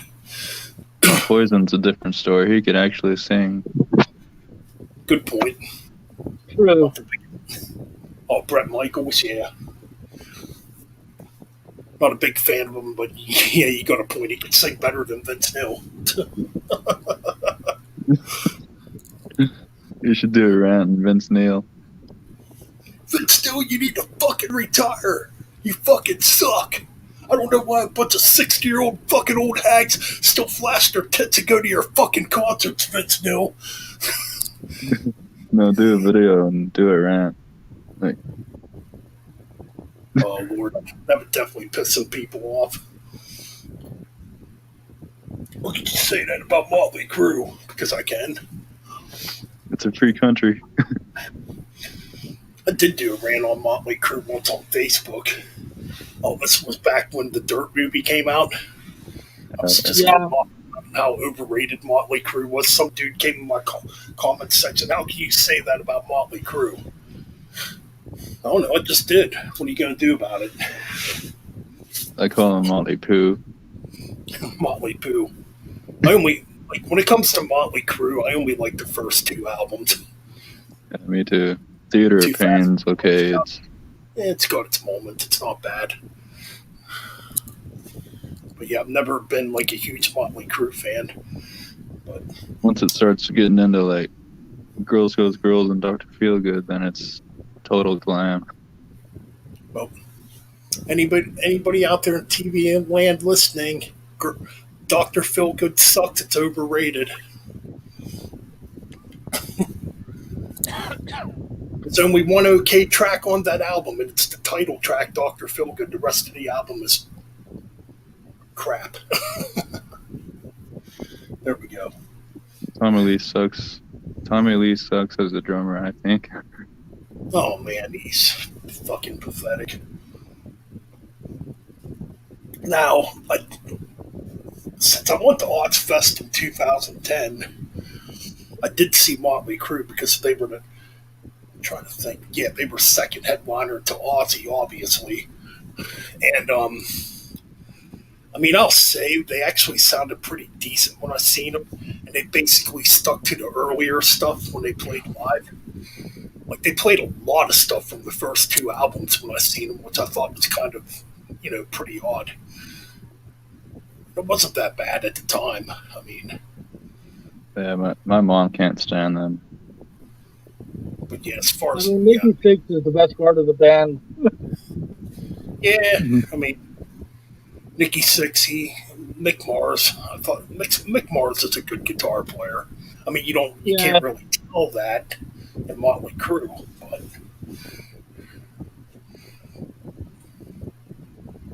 I don't know. Right.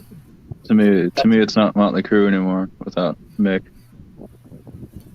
I do agree with that because now they have John Five. John Five's a hell of a guitar player, though. Oh, he's a great guitar player. I've seen him live quite a few times. Really good guitar player. He just doesn't. I'm trying to think. I've seen him with Rob Zombie a couple of times. Marilyn Manson, he's been. Yeah, I've never seen Manson. I thought there was somebody else I seen him play with live. Oh, I can't remember though. Well, he actually played in David Lee Roth's solo band too. Ooh. I think that's how he got his start, actually. But because he left for Motley Crue, freaking Riggs is backing Rob Zombie, and that makes me kind of happy. Yeah, it's an old member. I mean, yeah. Although I will say I did see some boobs at that Steel Panther concert on stage. Oh, I could imagine.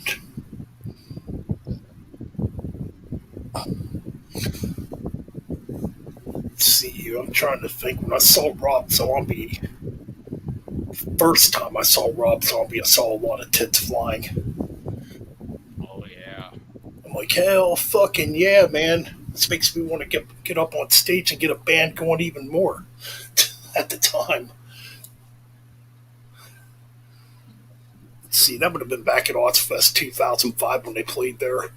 But Yeah, that's whenever I saw him too. And Zombie just pretty much, I don't know if he was tripping or just tired. The whole time he just chit chatted, was like, my shoes are melting. But like he just got done filming The Devil's Reject. So he really didn't care much about playing. And like in the middle of the songs, he was like, fuck, I forget the lyrics. Just bullshitted the whole time. it's a good point. Yeah, you're right about that. Because I think, is that the year he put out The Educated Horse? Yeah. 2006, 2005. Yeah, that album sucked. Yeah. I bought that album day one, listened to it once. I was like, this is trash, and I gave it to one of my friends. Yeah, because that's when I think it's. Yeah. I rebought it a couple, last week, but I've only paid $1 for it, so. I mean, for a buck, I think his best album is probably one of the later ones. I forget the name of it. Oh, the first Hellbilly Deluxe. No, not that one. Deluxe is my favorite one. Oh, definitely. Oh, excuse me. Even though I will say his album from last year was a 2021 now that came out. Fuck, hold on a minute. That was I've heard that one's really good too. I need to get that one. Yeah, I mean, I do it's have okay. it.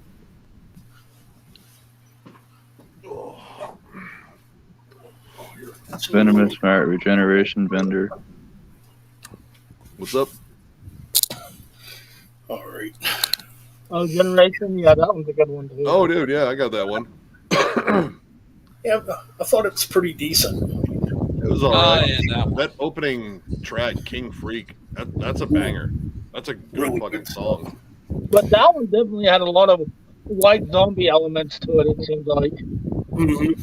Some of it is just his standard weirdness. Like I'll never get his lyrical schemes. Like Hoogie Boo Vampire Diddly Doo Boo Doo.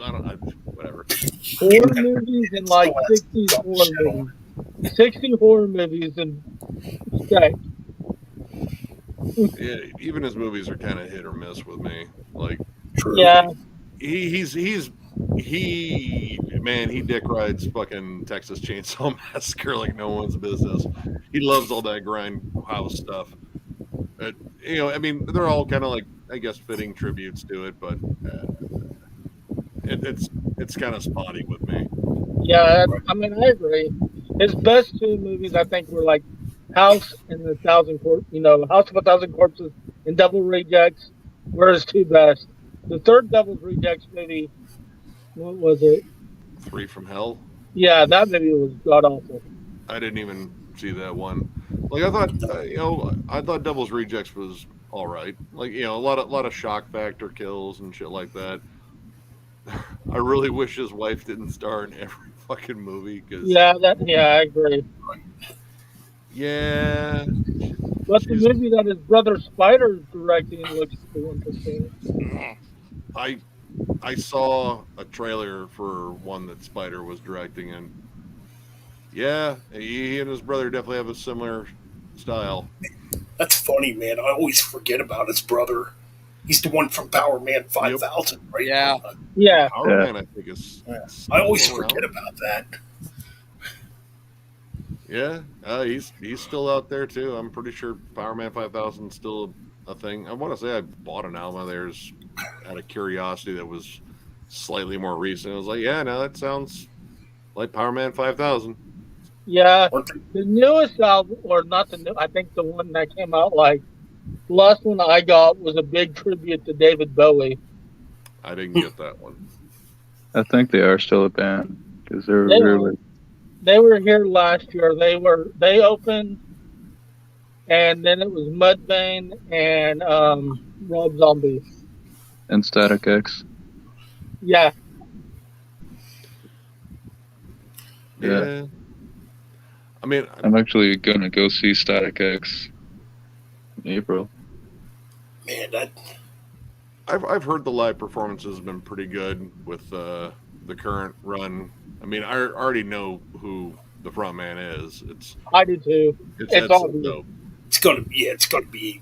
Yeah, Yeah. pretty obvious. Apparently, Dope put out an album too, and no one cared.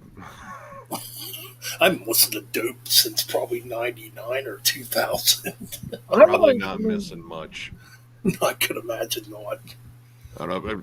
We'll need to I get almost that decided to movie. do like a troll review on the new Godsmack just because I heard one track. Like, dude, for real? I almost was going to too, actually, just for something funny to do. Yeah, Like, it's like, dude, like I dare you to be more vanilla. Oh my god! Like And Sully's so hyped this up. This is our last album. This is our best album. Blah blah blah. And I'm like, well, I mean, that's the media hype train. Like they have to go out there and promote it. Like they can't say like, yeah, this album's kind of dog shit. We hope you buy it. It's kind of mediocre. I mean, I would love to hear a band actually like fucking be that ballsy and do it. It's like, yeah, I don't know about this one. I don't know. Maybe you guys will like it. Well, didn't Like- Sully come out and say, "Oh yeah, I'm not angry no more, so I can't write angry music anymore"? Some dummy said a couple years ago. You can still be aggressive. Like, yeah, talk. You don't have to like talk about all the people that piss you off because I mean that is kind of his shtick. Like this guy did me wrong and blah blah blah, and whatever. Literally, that's the song. There we go. But yeah, you can still write aggressive fucking rockers and just like, yeah, this song's about something else going on in my life. I wasn't pissed about it, but here's a good aggressive tune, something with energy. Right. And yeah. I mean, luckily they still put on a good show. When I saw them a couple years back, they still put on a good show. I saw like it was Stone Sour, Godsmack, and the headliner was Shine, or the co-headliner because Godsmack was the headliner. The co-headliner was Shinedown. And that's a band I won't see. What? You don't like Shinedown, Wyatt? I don't mind them. They're just these tracks. And they're all right. I think that their singers got a good range. Music's just kind of there. Like I have a couple other albums that I was like, well, I mean, it's okay. It's freaking weird. I think Sully from Godsmack was actually a drummer. Well, yeah, he was a drummer. Yep. And he started out playing in, well, he did play in Malaya Rage for a bit. But I thought there was another. Yeah, I thought there was another thrash metal band he played in before Godsmack or something. Oh, no. I mean, Shannon Larkin used to play in Rat Child America. Rat Child America, and he played in Amen, the hardcore band with one of the ex dudes. Actually, two of the ex dudes from Snot. Yep. Oh yeah, that's right. Those first two Amen albums were really fucking good. I like those. God, that's a band I haven't heard of for years. Yeah, well, when we were doing the Snot retro review, I was reminded of that when we got all the background stuff after Lynn died, and they all kind of went their separate ways. Like they all got into different projects and shit. Hell, even Sonny played in Seven Dust for a little bit when Clint Lowry left. That's right, he did. Apparently, Seven Dust has a new album coming out.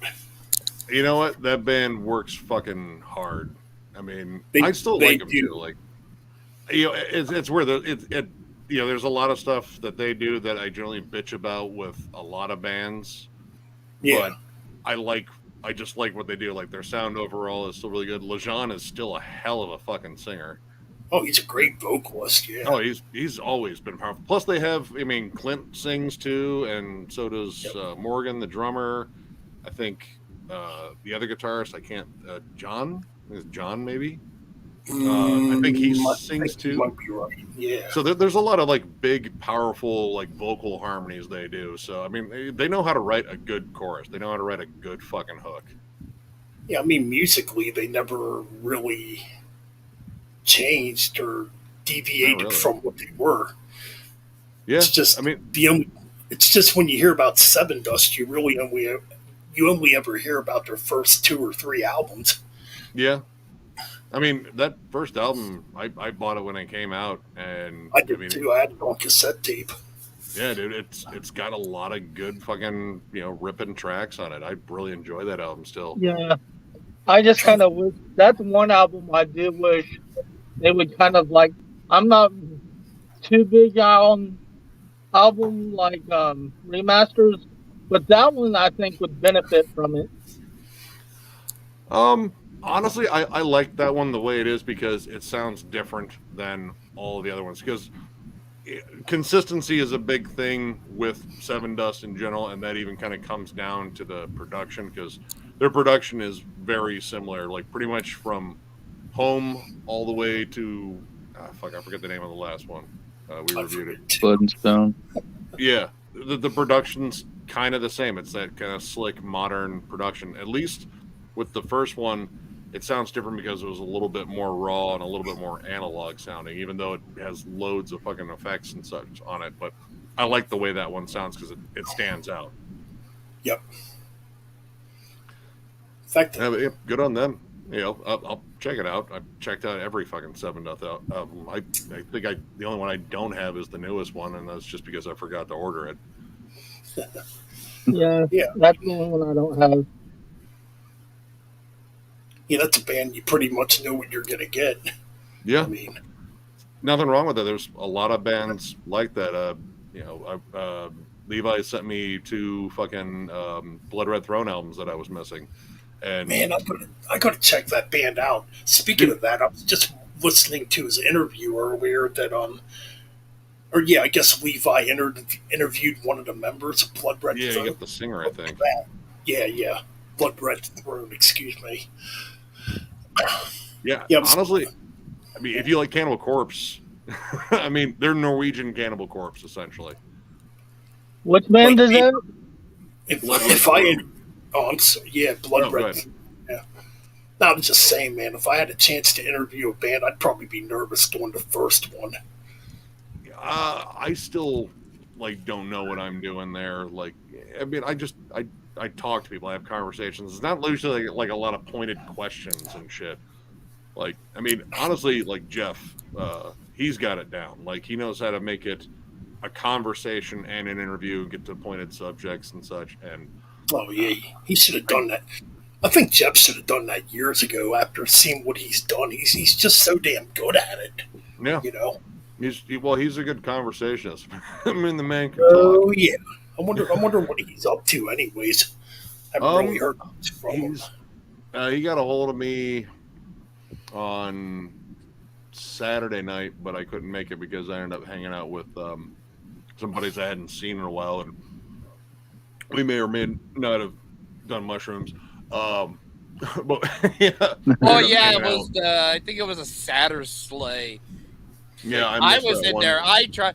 Yeah, I was. I think I might have sent you one, or I might have sent you something or something. Like I was either that, or I was thinking of seeing if you were wanting to jump on board, but I never did. No, I was, I was pretty far gone. Yeah, I was supposed to go to see Sanguisugabog that night because they were playing in Toledo, but I hadn't seen my one buddy in a while, and he had not been in a good way for a while, and it seems like he was finally coming out of it. Like he had a relationship dissolve on him, unfortunately, and it really broke his fucking heart.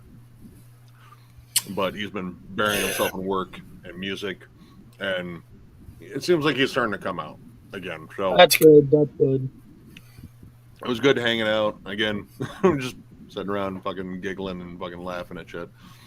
So yeah, that's where I ended up that night. But I'll probably see Jeff at some point. Like, we got to figure out when the hell we're shooting Crowbar on Saturday. But at some point, I'll jump on and bullshit with him, see how he's doing. I know he's got at least a couple of videos that are premiering soon.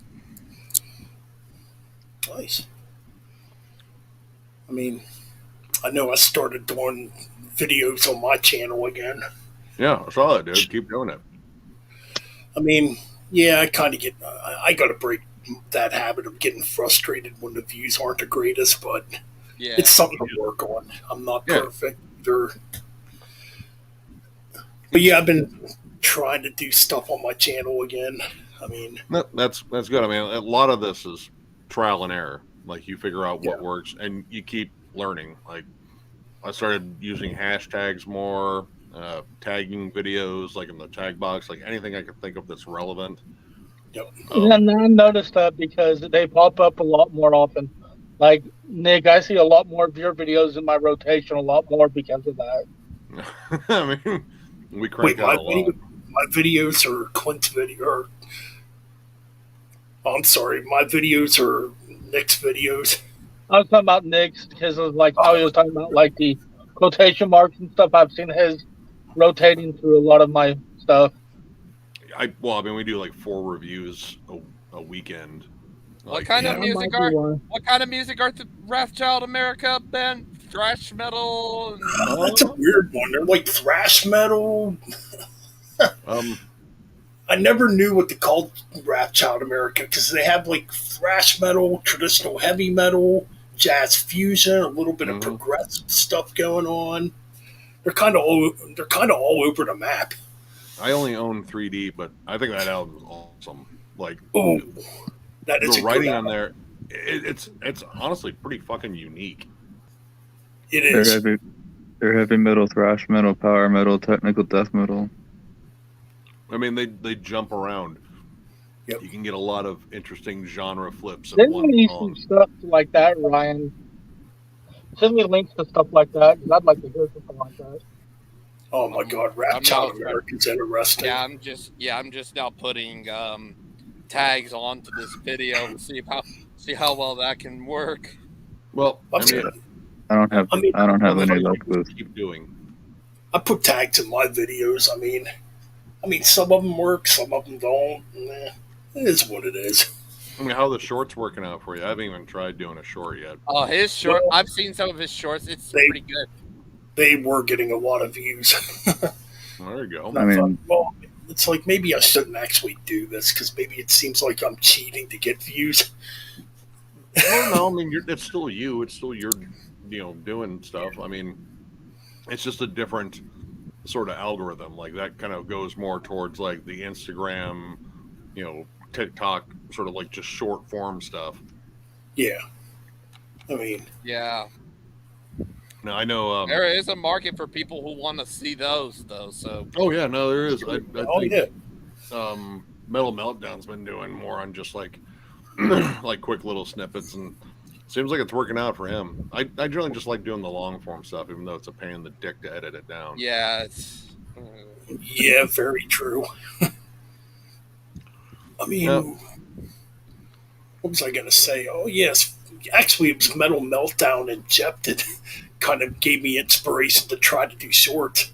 I mean, I kind of flirted with it before with a couple videos. I'm like, I guess I'll give it a shot. It's a feature on my channel. I'll try it out, Yeah, I mean, Yeah. I think you can get ad revenue from it too somehow. I don't know. I haven't tried it yet. I might let one of the other guys start doing like the short form stuff if they want to do it.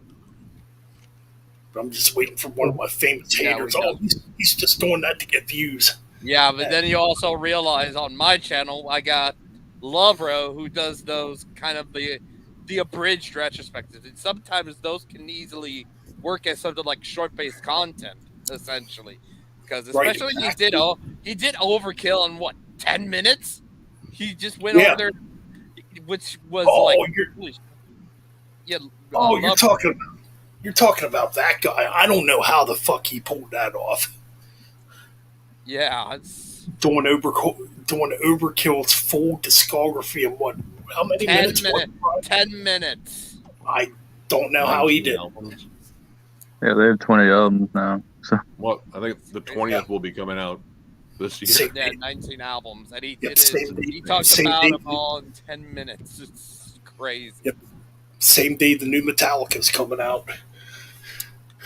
Something All else. right, hey, I'm gonna go ahead and head out of here, guys. All right, Glenn. Good Alright, seeing you, Clint. Clint. Yeah, All thanks for yeah, see you, Clint. See you later, guys. Yep, take care, Clint. You too. All right. Yeah, I don't know how I did that. I couldn't do it. It's actually pretty hard doing them shorts too because you got to be fast and efficient at it. Yeah. And even then you're like, well, crap, I should have put this in there and I could have put that in there, What Like, I I do was with thinking mine, I was thinking that earlier when I did a little short for the new Metallica song that came out. It's like, fuck, I forgot to add that, I mean, you only I have mean, like it's- this it's much what it time. is, though. Right. It's like a minute. what I do with mine is Which, by the What? way, speaking of that new Metallica song, I do not like it. It's yeah. What was it? Oh, what were we gonna say, Wyatt? I was gonna say what I do with my shorts is I do the whole video and then take part of the video and put it as a short. Yeah, actually, that would I'm probably work. Oh, good night, John. Take care, man. Yeah, he said that earlier. Oh, shit, I totally missed it. Mhm. Yeah, I think the last original short I did was a Black Sabbath cover. Yeah, but I did add a couple little guitar videos on my, or for short. What did I do? I did two SOD songs, Chromatic Depth, the whole song, which that's what 40 seconds, and I did a little bit of Milk. And what was the other one? Yeah, I did? the SOD one's got about what over 1,000 views now. Yeah, That's crazy. There you go, and man. I did a little bit of Metal Militia, from Metallica. I mean, those are, and I did just a random guitar solo on one video. So I might do more stuff like that. I know a couple people have been asking for guitar videos. Of course, we had a certain somebody accusing me of not actually playing guitar, so, but those people don't matter. Well, I mean, you played it, and that's really kind of Exactly. the only thing. Exactly. That's weird. Yeah, it was Sabbath, Bloody Sabbath. Ooh. It's a good riff. Yeah, it's a good one, but It was at the middle part where it's at the low drop D. You know which part I'm talking about? With the yeah, I know which part you're talking about. Yeah, that one. Yeah. I think that's the rip you're talking about. See, I like. Yeah. It's kind of weird. Obviously the original version's great, but I like the way Anthrax did it too when they covered it. I like the cover that what was it, Godspeed and Bruce Dickinson did on Nativity in Black. Yes, that was a good Black Sabbath cover album. Oh, what I remember. Great fucking album! I love that album. Because it had Megadeth on it, Ministry. I think Ministry was on it. Well, no, it's 10,000 Homo DJs or 1,000 Homo DJs. Right. It was basically fucking Ministry. I mean, it was 100% hell. Right. Then Bruce Dickinson was on it, and oh yeah, White Zombie did Children of the Grave. It's a good cover. I like that cover. That's a very good cover. I'm trying to think what else was on there. It's been a while since. That's right. Yep. That one might be my favorite cover on there. That is a good cover. Freaking Igor just nails that on drums. Dude, those quick fucking turnovers, man. Dude, Igor's a beast. Still. He's a drummer too that never gets talked about. You know, when it comes to like extreme metal drumming. No, he should be. Dude, his drum work on Arise alone. Arise and Chaos AD have some of his best drum work on. Oh. Yep. Even like his recent stuff he's done with Cavalier Conspiracy has been pretty brutal. Oh yeah. What other one? Shit. He did a lot of interesting like percussion and stuff on. Oh fuck. God, I can't remember the name of the band. It had members of Amen Ra and Neurosis in it too. Fuck. I'll think of it later. Oh. Yeah, Igor's fucking always been awesome. Oh, definitely. Okay, what else? Excellent drummer indeed.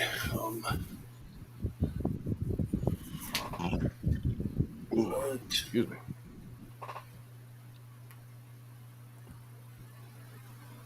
Oh no. Anybody else got anything for their YouTube channels coming up?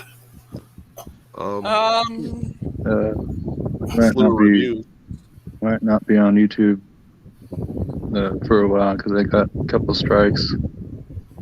Oh yeah, that's right. Yeah, I got. Well, we've had copyright strikes, but we didn't try to monetize them, so I think we're all right there. Because for the promotional videos for Denver Death Fest, they spliced in music. But I did get hit on a collection update where I got limited monetization because I said some naughty things. Apparently, I guess I don't know. I might have said cunt too many times. Yeah. I mean, I was going over.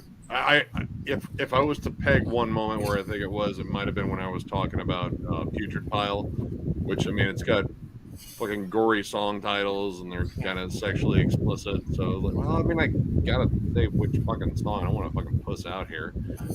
So yeah, they tagged me for limited monetization.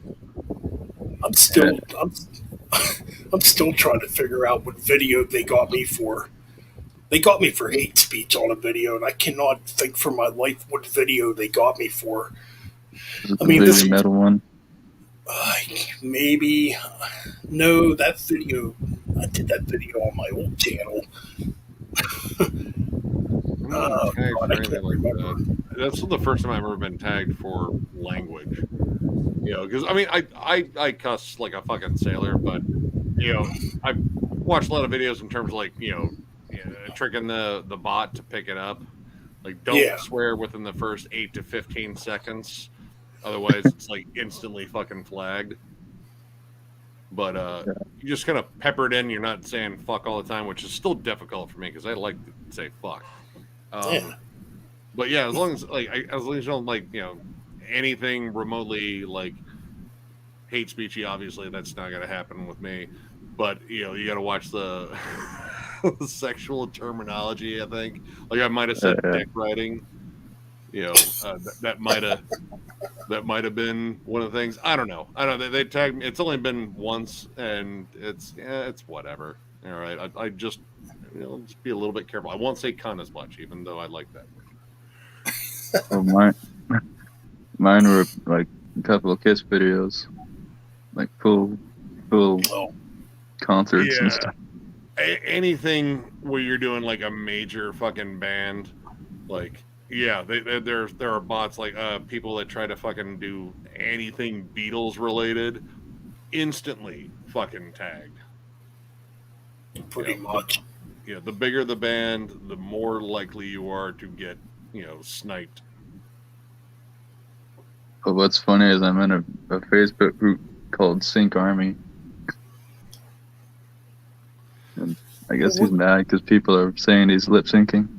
Oh no, he is using backing tracks. Yeah, he is. It's pretty obvious. I mean, Paul Stanley doesn't have much of a voice left. Neither does Gene. Honestly, they're fucking old. Yeah, they're in their 70s. I mean, they're Gene not the going to sound Pervert's not. like they did back in 1976 or whatever.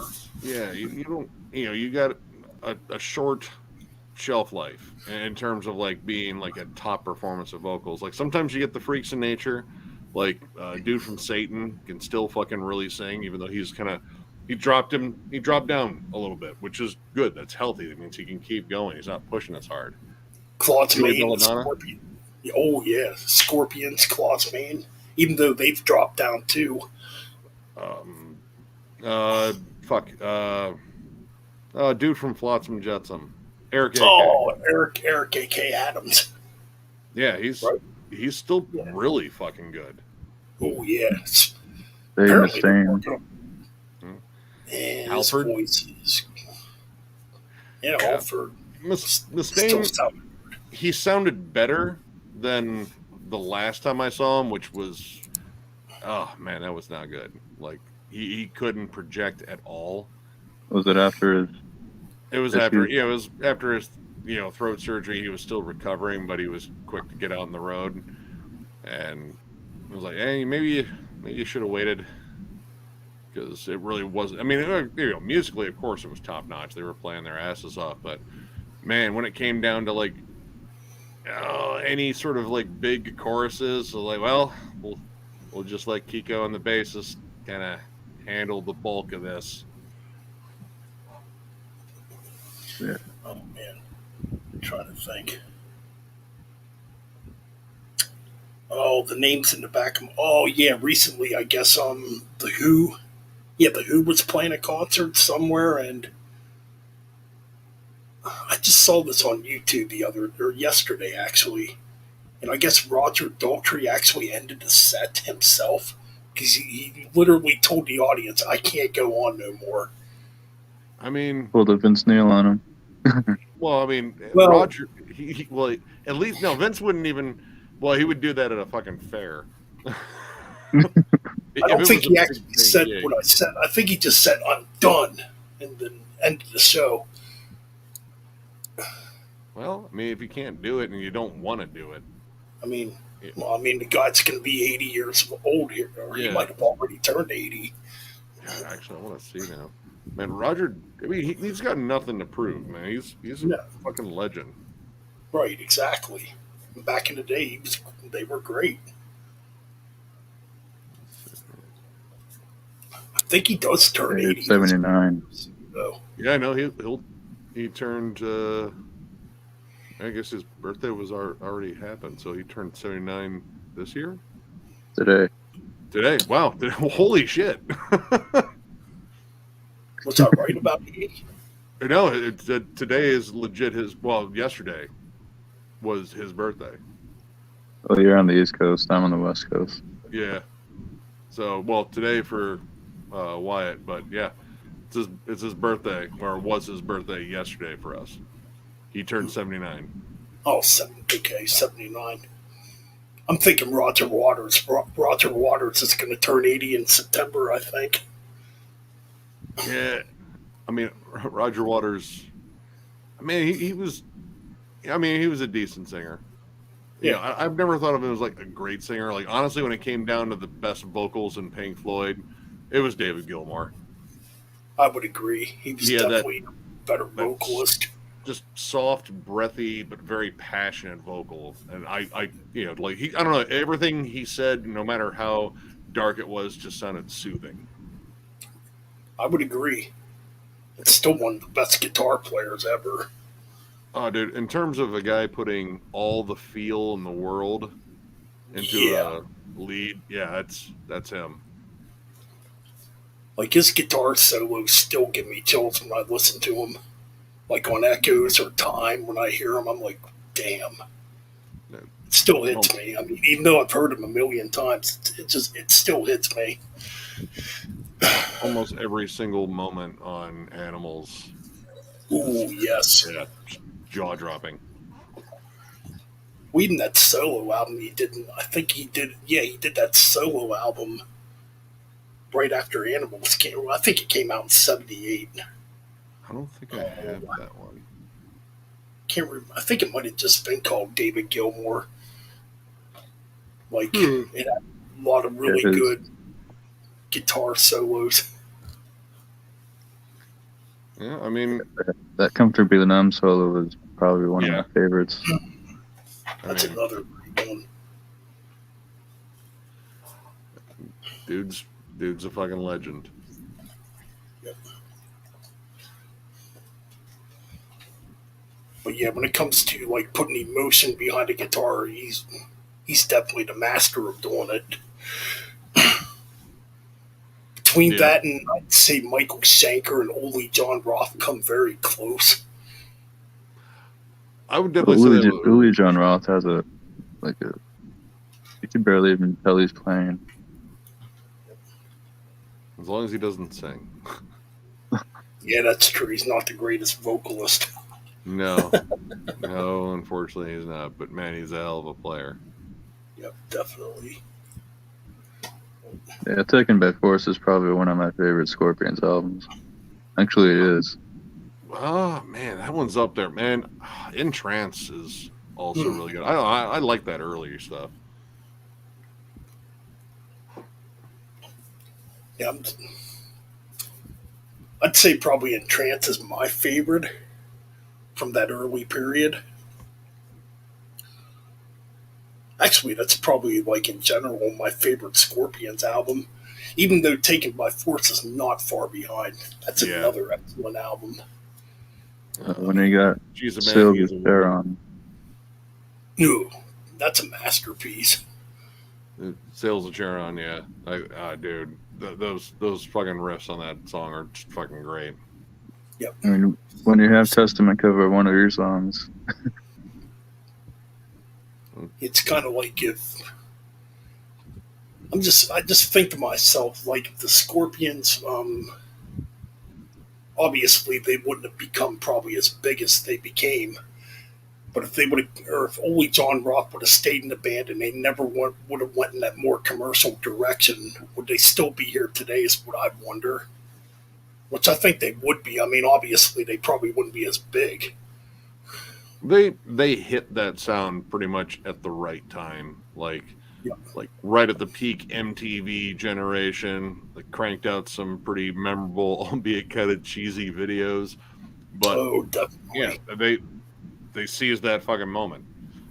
So, and they didn't have at that point, Willie John Roth wasn't in the band anymore. They didn't have the guy that was writing like all the more crazy spacey stuff. They had like, all right, we have a solid formula. We're just going to go straight for the riffs, giant fucking hooky, memorable chorus, and we should be filling arenas in no time. True. And they fucking did. They did. And honestly, like, I mean, I don't know. I still might pick up Love at First Thing. That's kind of my cutoff album for him.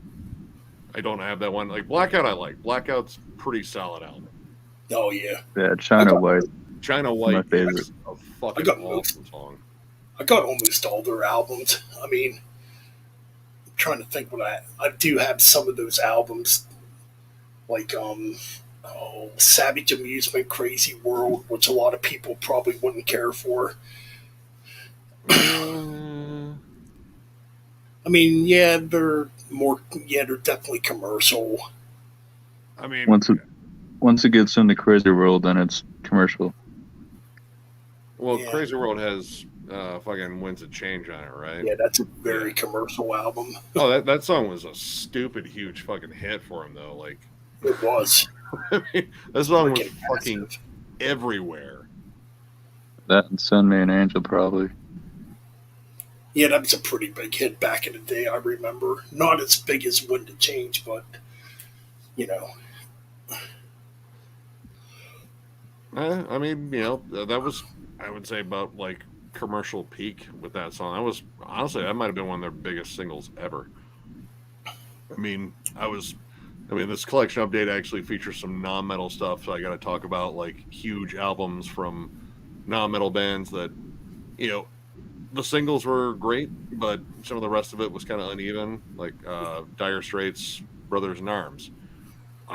In terms of like one of the earliest MTV memories I ever had, fucking Money for Nothing. Oh, definitely. I mean, that riff has lived in my head since, shit, dude, how old was I? We would have been the same age. Yeah, it's been there. I remember when that first aired around the time. Oh, I was blown away by the videos. Like, what is this? This is so cool. It's freaking weird, man. Last night I was going through YouTube, right? I don't know why. I was just in a weird mood. I was going through looking up like early Nickelodeon to see if it's actually on YouTube, and it's on YouTube. Yeah, no, I've done that same search. Because I used to watch it like Pinwheel. Pinwheel, you can't do that. You can't do this on television. Oh, dude, going back and watching, you can't do that on television. I was like, man, some of that humor was, a little edgy for a bunch of Canadian kids. Yeah. As a kid, I wouldn't have known that, but yeah, I guess it was pretty edgy. There were some, like, early on in Nickelodeon's years, they had some, like, darker, like, more serious, like, young adults, kind of horror sci-fi shows. Yep. Like Children of the Stones. Oh, yeah. Yeah, like some weird, dark time travel cult stuff. Fire Under the Mountain. Yeah, it was... I remember actually, like, someone said that Children of the Stones was quite possibly the scariest show to ever air on a kids' channel. I mean, that could be they could be a possibility. I mean, they actually had characters die on that too. That's true. There was a lot of stuff I watched then. I remember I got real big into. Well, I mean, Double Dare was a lot of fucking fun. Yep. But Nick at Night, I got obsessed with that because that's where I started seeing Twilight Zone, The Outer Limits, Alfred Hitchcock Presents. Mm-hmm. I got hooked on those, like, the creepy old horror shows. I want to say they actually did The Night Gallery too, which was also Rod Serling, the one where he went from the paintings and he explained them. Oh yeah, that's right. Yeah, Nick at Night was pretty interesting. Like you said, they had all those like old shows like the Twilight Zone. Heck, I even think they had the Honeymooners on there, which I think they did too. I know I saw Car 54. Where Are You on there? Mm-hmm. My Three Sons. It's weird. I mean, I might be wrong on this, but I think early on they had oh god, yeah, I think they had I Love Lucy on there too. Yeah, no, they did. They did.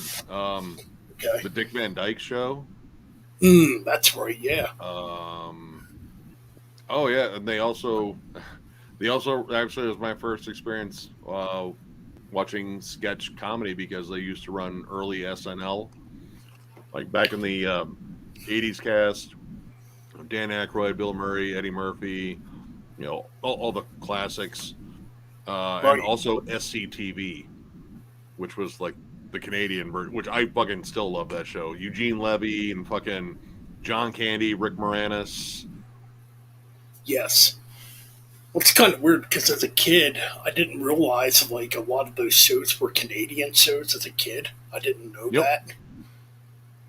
Actually, even up to last night, I really didn't know that. I'm like, I wow. want to say like early on, there wasn't a lot of original programming for Nickelodeon. They would just buy the rights to different kid shows from around the world and put them on there. It wasn't. God, I don't even know if. Well, today's special was definitely Canadian. I don't know if Pinwheel was. I don't know if that was an original. The first one I remember, like, that felt like it was an original show was Oh Double yeah, Dare. today.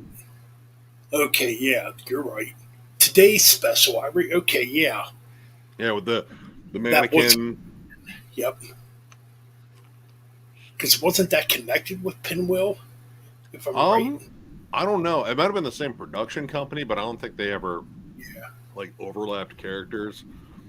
Yeah, I know like early Nickelodeon was very. To me, it seemed a little more. I guess the word edgy would be maybe they had some edgy, a again little like low budget, I guess. there wasn't like again like a like one production company putting out a lot of the stuff, so it was a lot of like, hey, this show is really cool. Let's see if we can get the rights to it. And they were trying to pull from like like it was a lot of like test marketing. Like, all right, let's figure out what'll work. Like, all right, this Pinwheel thing That's seems to true. work. Let's find more Yep. shit like that. There was a weird anime show on there called The Cities of Gold, which I thought was Oh pretty yeah. fascinating. Oh my god. I'm trying to think. See, yeah, there was Double Dare. There used to be another game show on there too, and I can't think of what it was called now. Or maybe it was Double Dare, where it went through like different phases. We had to do like physical challenges and Yeah, like there was a part in. If I'm thinking right here, it's been so long, but there was a part, or yeah, there was like stages, and then one part was like Sherlock Holmes, or maybe I'm thinking of something else. It's been so. Oh, yeah, I think that's Double Dare. oh, 1 second.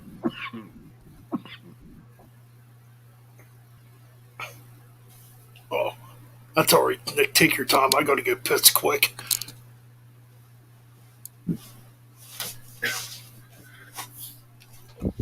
Well,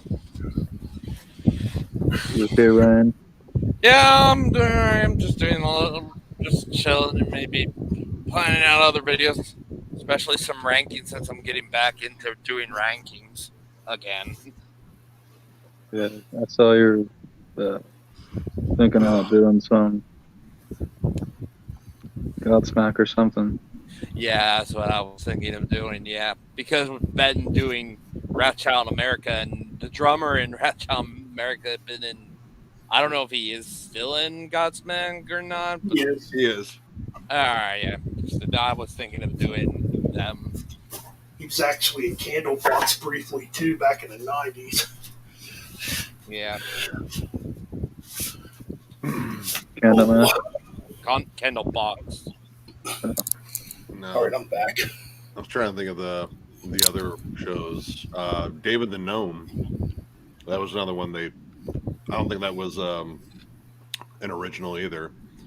But that one even had a dark ending where both the main character and his wife essentially died. Right. Oof. Yeah, so the 80s were a little darker than what people think. Well, no, I mean, I mean, I try to remind people that, like, it was the 80s where we got the PG-13 rating, and that was for, a reason. Poltergeist and fucking Indiana Jones.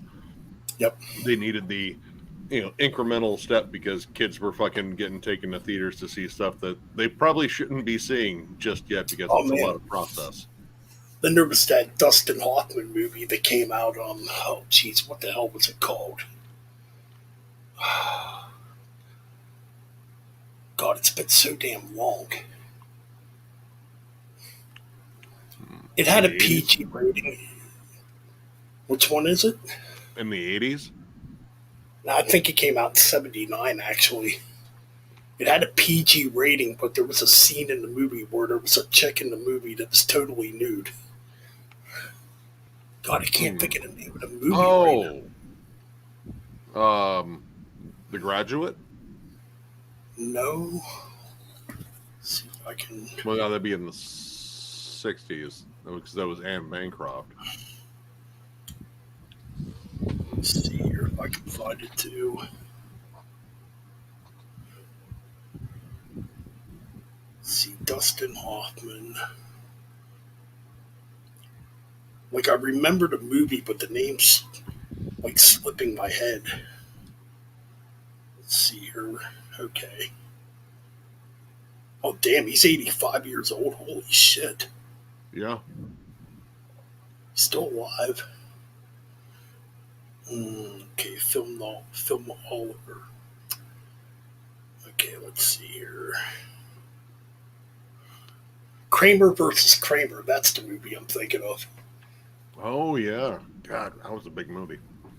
Yeah, it had a PG rating, and there was quite a few nude scenes in that movie, from what I remember.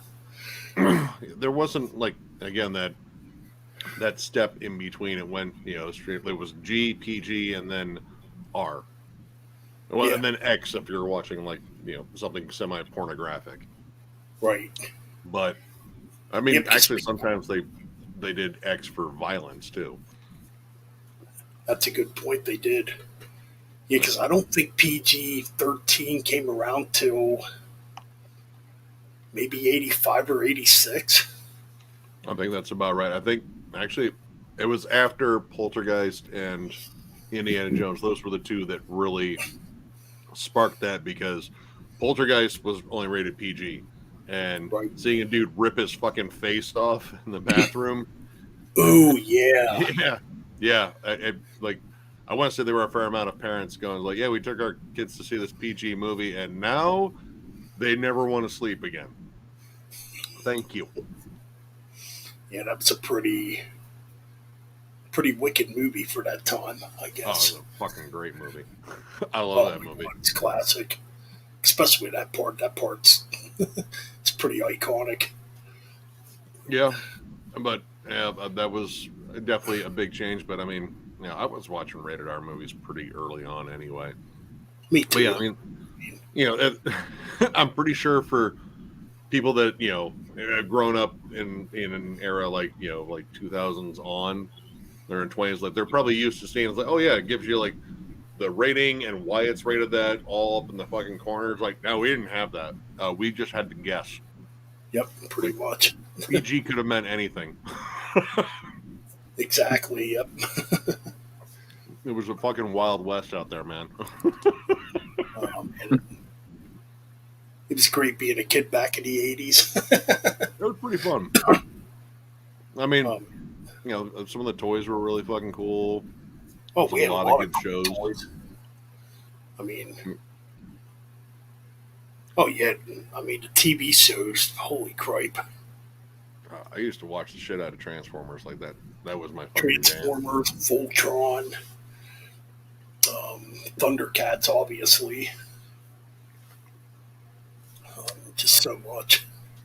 Yeah, I mean, you pretty much, if you saw a toy on the shelf, there was more than likely a cartoon for it, or it was a cartoon that was coming out. Yep. Like sometimes they had a toy and say, well, the toy's selling well. Can we write a fucking show for it? It's like, I guess. But I mean, you had you had a ton of shows like for just toy lines. Like you had the toy line out first, and then the show came. Like remember Jason the Wild Wheelers? Oh yeah. Yeah, that was a toy first, and then it was the show. Same thing, actually, Transformers too. Transformers started off as was just a Japanese brand of like robots, and they said, well, the whole idea was robots that looked like samurais, kind of like Gundam. They had the kind of look, and Hasbro bought the idea and made it. It's like, well, they can transform and disguise themselves, and then they came up with the whole Transformer show. It's kind of like Voltron. When I think of Voltron, you can kind of say, in a way, that it's an early version of the Power Rangers. Oh yeah, really think about it. Oh, definitely. Yep.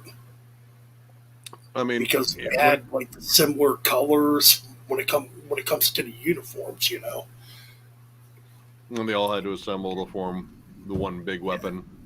Yep. I mean, when it came down to like, well, we called it Japanimation at that time, anime. But I mean, the big robot thing, like that is one of the big tropes of anime. Like they've been doing it for years, like ever since Gundam took off, which I think that was either late 70s or early 80s. Like that's a long time to be doing that shit. Right. And so many different spin-offs. Oh my god, yeah, totally. Oh, man. Yeah, we definitely had a pretty cool childhood when I think back to those days. Yeah. I mean, some of what I like about now though is like some of these properties, if they're done right, and of course I'm always picky, but some of these properties, like a lot of the fans, like the people our age that grew up with them, say, hey, I want to do like a reboot of this classic series and kind of put it out there for this generation so maybe they understand why we loved them so much. And sometimes they do a good job. Like I haven't finished the last Masters of the Universe cartoon on Netflix, but I do want to eventually because it was a pretty interesting story. I got to check that out still. I still have not checked that out. It sets itself up like you think you're going to get into like the standard fare for He-Man. It's like, all right, well, that's cool. But then it completely kind of flips the script and like He-Man's barely in it. Like he and Skeletor disappear like in the first fucking episode, and you're essentially left with Tila is kind of the main character you follow as she's trying to reassemble, a team and everything. And dude, it's really well written. Like there's some stuff that was always kind of hinted at in the show that it's actually confirmed. Some interesting voice casting, like fucking Henry Rollins, the voice of Triclops. Oh wow, that's pretty cool. Huh. Yeah, I'm gonna have to watch that, man, when I get a chance. It's wild. I mean, I got to finish it. I left off at a fucking pretty huge part of it. I think Shred and I were watching it before we went out to Maryland to go see Chris, and then we just didn't get a chance to finish it. But the Castlevania series that's on Netflix, like they did a fucking amazing job. Yeah, they did a full-on animated series for Castlevania, and it whooped ass. No shit. I'm gonna have to definitely check that out. They took the whole the basis of it was Castlevania 3, since that's like one of the oldest Belmonts, Trevor Belmont. Yeah. And went with that story, and like every character was fleshed out. Hell, you even sympathize with Dracula a little bit. Oh yeah. Dang. You also you get Alucard in there too, and him being the Dunpeel, half vampire, half human, and he and Trevor don't necessarily like each other very much, but it's a great banter between the two, and they're both pretty equally matched. But yeah, damn, not for kids. Totally not for kids. It's fucking violent as hell, but it's awesome. I got to check that out. Oh, it's fucking super. I loved it. As soon as I saw the trailer for it when it dropped, I was like, all right, if this misfires, because the story is pretty well laid out for them already, then Yeah. someone fucked up. Right. But it was great. I think it's only 3 seasons, and they pretty much close it off. So I don't know if there'll be another one, but I'm kind of hoping they just pick a different point in time and go with a different generation of Belmont. Definitely. Yeah, I'm definitely gonna have to look into that now. Yeah, I used to play the shit out of Castlevania as a kid. Like, that was one of my favorite games. Yeah, I remember playing probably the first 3 games on NES. Yep. Was it? I mean, the first Castlevania, you had Simon's Quest. Fuck Simon's Quest. I hate that game. That game was a bitch. But then you had Castlevania 3. That was good. That was Trevor. Yeah, I'm trying. There was a couple other games too, and There was the Castlevania Adventure games that were on the Game Boy. I had one of those. yeah, And Super NES, they had Super Castlevania, which was essentially just the first Castlevania with better graphics and some different Right. bosses. And then that's where you got like the Richter Belmont era. Was it Rondo of Blood or Dracula X? right. Never beat those. Symphony of the Night. That was one. Man, I had it downloaded on my PlayStation, and I guess it didn't carry over. That was a great fucking game. That was the one you play a la carte. Oh, okay, yeah. Yeah, you could shapeshift. You could turn into a mist or a wolf or a bat. That's right. Yeah, that's a pretty cool game. You had to fight dear old dad. But yeah, Simon's Quest, man, that game was horrible. When you found out, I was like, oh, you have to buy this thing to get past this certain point. Oh, cool. All right. What currency is hearts? All right. I've been collecting all these hearts. How many is it? 500. And each heart is equal to 1. So I have to kill 500 fucking enemies to get 500 hearts. You Yeah, kidding that me? was a very weird year because I can remember there was a couple other games that came out that year that were like really complicated. Let's see, there was Bayou Billy, if you remember that one. I remember that when I rented it, and I was like, this game is fucking ridiculous. Yeah, it was horrible. Oh, I'm trying to think here.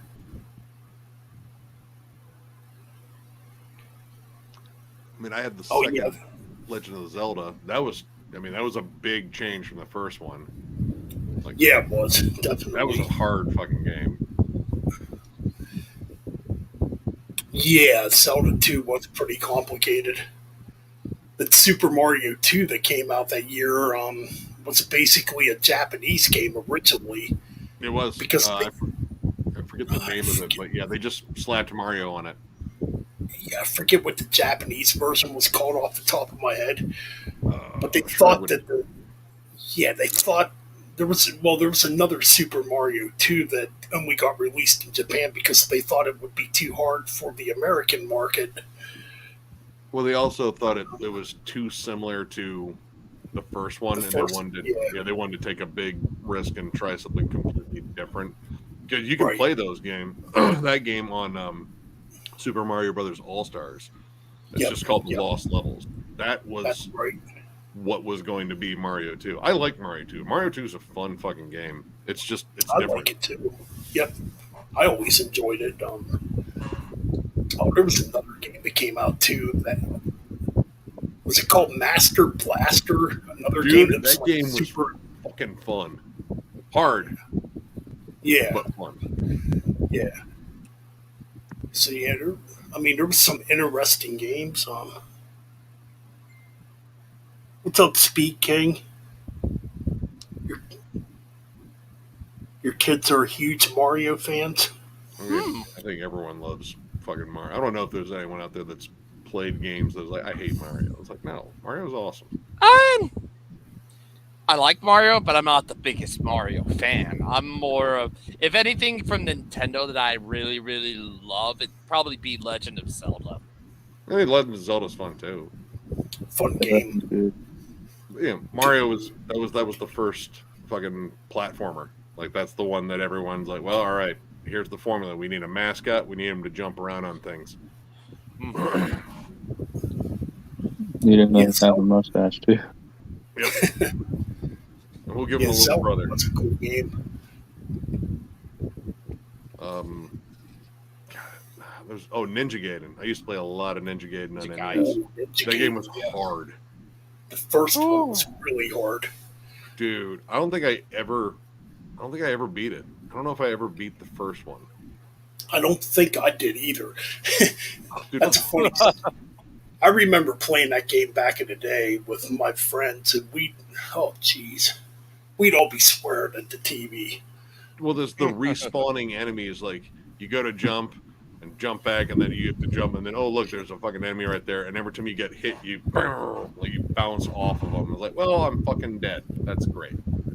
Oh, then would have made it worse back then too. Like now that I'm thinking about it, is like on the old NES system, there would be times too where the game would freeze in the middle of the level, and you'd have to start the level all over again. Yeah. You'd be like, "Fuck this fucking shit." I Yep. remember that. It's Oh like, yeah, no, I Yeah. early game rage right there. Yep. Yeah. Oh, there's tons of game rage. So you modern video game players up today have no clue what it's really like. Dude. Like having Oh, save I'm states. sure. Oh. I'm sure they know now because I know of one modern video game that's out that probably will have that same kind of frustration. Maybe even worse. The Dark Souls games. Oh, well, Dark Souls just, I mean, they make it just impossible for your character. Like, you spawn and your character has like 4 different kinds of cancer, no fucking armor, and a pellet gun versus some Godzilla-sized demon with a fucking chainsaw. Yeah. Like, I've never played that game actually. I've Don't watched ever people play those kind of games. play it, and it's ruthless. It's fucking brutal. Like, honestly, it doesn't even look like it's fucking fun to play. Like, dude, it looks like this is a perpetual cycle of misery. Yeah, all the Dark Souls games, Demon Souls, Bloodborne. Hell, I'll probably throw Elden Ring in there because I'm pretty sure it's the same. My brother-in-law played Bloodborne, and he was telling me about it. So I was like, yeah, so you just kind of jump in the game. There's no real instruction, anything like that. It's like, all right, well, I guess I'm supposed to go outside of this house and, check out what's going on here. And no, as soon as he went outside, he says, like, yeah, I just got murdered by a werewolf immediately. Oh, I geez. opened the door, Yeah. and I was fucking dead. Yeah, those kind of games are just like, yeah, fuck that. No, I ain't doing that crap. I like retro game stuff. Like, that's fun. Like Same. stuff that, reminds me of when I was a kid. But I used to play Resident Evil. Spyro. I never got into Resident Evil. Spyro, the Dragon, the first 3. I beat those, and I was. Whew. I brings back some used to play a memories. fuck ton of like, Street Fighter 2 in the arcades. That was my shit for a while. The Championship Edition came out, and I finally got to play Sagat. And Sagat's my fucking dude in Street Fighter. Cool. Arcades, that was something else. I mean, there's still some arcades out there, but man, I used to fucking hang out in arcades a lot as a kid. Oh, I did too. My In dad fact, used to. it's kind of weird. Back in January, it was back in January. I went to Dave and Buster's for the very first time ever. I'm like, I didn't know what it was. I'm like, okay. It was just like a family get together thing. And I said, all right, I'll go. And I was like, wow, it's an arcade place. I had no clue. I'm like, well, this place is kind of freaking cool. It kind of takes me a little bit back to how things were when I was a kid. Obviously, the games are like blown up and bigger looking, but Oh yeah, I mean, there's a lot of fun games in them. Yeah. Usually, whatever movies fucking coming out, they have something themed with it. But I haven't been there in God, since I haven't been to a Dave and Buster's since before the pandemic, so it's been a minute, but it was fun. I mean, I just went for like the basic stuff, like skee ball. Skee ball is always fun. They did have a Mario Kart game there that was fun, and I gotta fucking brutalize my buddies in that because I'm a dick when it comes down to Mario Kart. Classic stuff. Oh, there were some other ones. Space air hockey. Invader. Space, yeah. There was a Space Invaders game that actually, the higher the score you got, the more tickets you got dealt out for the counter, which I did pretty well in that because I used to play like Space Invaders and Galaga all the time. So, so I started playing these games. I'm like really getting into it. I'm like, holy shit, man, this is taking me back to like the old days a little bit. I mean, I'm in there like acting like a big 44-year-old kid. I mean, sometimes you get like locked on those old memories. Like, yeah, this kind of feels fucking good again. Yeah. Why did I stop doing this? It's like, I want to keep playing. The first time I ever went was it was back in 2007. It was the day before my buddies and we went to Sounds Like Underground, and since our friend lived down in Columbus, we met up with her, and it was like, well, let's go to Dave and Buster's and get a bite to eat and play some video games. And I was like, wait, is that the place where I can literally get hammered drunk and play video games? Like, yeah. Okay, I didn't you're driving. Oh, I got drunk. I was rocking an old fucking Mastodon tee that I have. Well, it wasn't old back then. And we were just bouncing from game to game. Actually, I thought one of the people working there was stopping me from being like loud and obnoxious because there was probably a good chance that I was. But he was like, no, I was like, dude, I fucking like your shirt, dude. Mastodon's fucking sick. I think there was, Leviathan had already been out. I was like, dude, fucking Leviathan, is that not such a badass album? It's like, fuck yeah, dude. Like, all right, I'm going to continue to get stupid drunk and play this video game, though. Cheers. It was fun. That was my first experience there. The food was just kind of meh. It was like, whatever. Like, the microwave gets a lot of work here, okay. But it was about the games. Yeah. Yeah, I mean, back in January, it was my first time there, and I was having a good time. I'm like, fuck, got to go back up there again sometime. There's a place just down the street from me. It's just kind of a hole in the wall called Nickel World. Like, everything costs a nickel or it's free. Yeah, it's just an arcade where, like, you just pump nickels into, like, again, skee ball, like, shooting the baskets. Fucking air hockey, like a whole bunch of like different ticket-based games, and then on another level up, they just have free-to-play arcade games. Like, you can play, the old school X-Men beat 'em up game. Right. Yeah, you can play that. You could do as many free credits as you want and fucking play it and fucking beat it. God, there's a fucking there's a Dungeons and Dragons game on there that's fucking awesome. Police Trainer. I think there's Area 51. Just a bunch of shit that's just free to play. Like, you just go ahead. I'm literally like a 2-minute drive away from here. Dang, that sounds pretty cool, actually.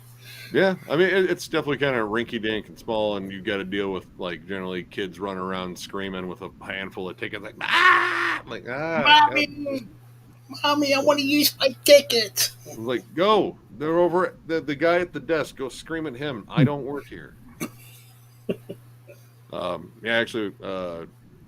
John and his girlfriend and I went. We took her out for her birthday. She was just looking for something fun to do, so we took her indoor miniature golfing. It was all like fucking black light shit. It was really fucking cool. Oh shit! I whooped both did her that ass. years ago somewhere. I'm sorry, I didn't mean to interrupt you. Oh no, I was just saying I whooped both their asses. I just want to make sure that was perfectly clear. Oh man. Yeah, okay, that's when I went to South Carolina years ago, Myrtle Beach, way back. Oh god, this was back in the early '90s or late '80s. I remember playing miniature golf in this cave with like black lights. That'd be fucking fun. It was freaking fun, man. From what I remember, I mean, I was let's see, 1989. trying to think, I would have been 10 years old. Yeah, 10 years old when I went. And it was a blast and I still kind of remember it too. I love miniature golf. Miniature golf's a fucking blast. Oh, It just it's a fun. I just gotta make sure. Like I usually look around, like, fuck. Okay, I just made sure there's no kids. Like I'm actually gonna dip out because I'm starting to get a little sleepy now. But yeah, it's good hanging out, man. Yeah, it was good hanging out and chatting, man. Yeah. All right. Well, I'll catch y'all later. Good chat. Later. Stay metal. Take care, Nick. See ya. Peace. Peace. Then there was 3. Mm-hmm. Then there was 3. So Michael let's hear White tell. So let's hear White tell us a little story here tonight. Yeah, why not? Yeah. Got any interesting stories to tell us, Wyatt? And the Actually, cat. yeah, at the Oh, go ahead. I'm sorry. at the concert on Friday, he was doing a solo. Satchel was, and he looked up in my direction, and I gave him the horns, and he said, he mouthed, "Not you, her," because he was doing this. Nice. Little sucky thing, huh? Yeah.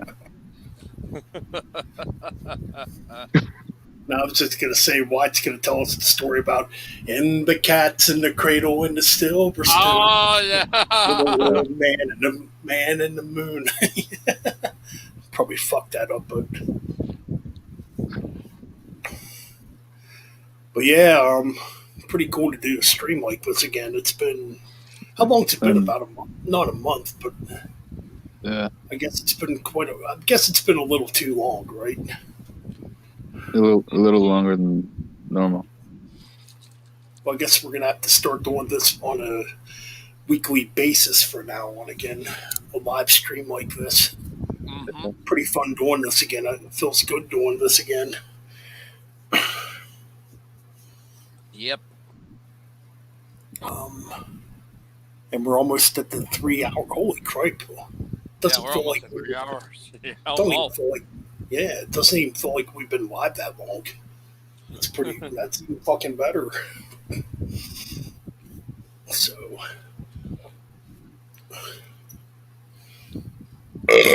Hopefully Mac is feeling better. Who? Totally, man. Yep. Mike. That was Oh, yeah, Mike was in here. yeah.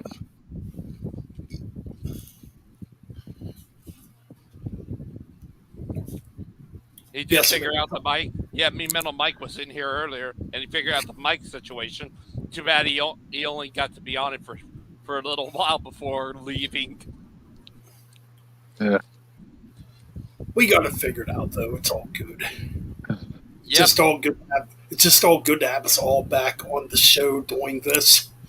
You know, because it's definitely missed. You know. Yeah. Oh, I get it. Yep. Yeah. But I am glad am deciding to bring back rankings for the channel. So yeah, what can you expect here on the Metal Bastards channel? Well, we're gonna bring back stuff like this, group hangout. Yep, that's what we're gonna do. We're gonna still do a radio. Yeah, there's still gonna be radio shows coming. In fact, let's see, when am I gonna do the next radio show? And I gotta try to trim it down to 2 hours because that's what the YouTube algorithm acts up if you go past 2 hours. Let's see, I might do a show.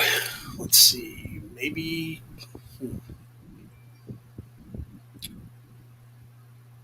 Saturday night. I'm not sure yet.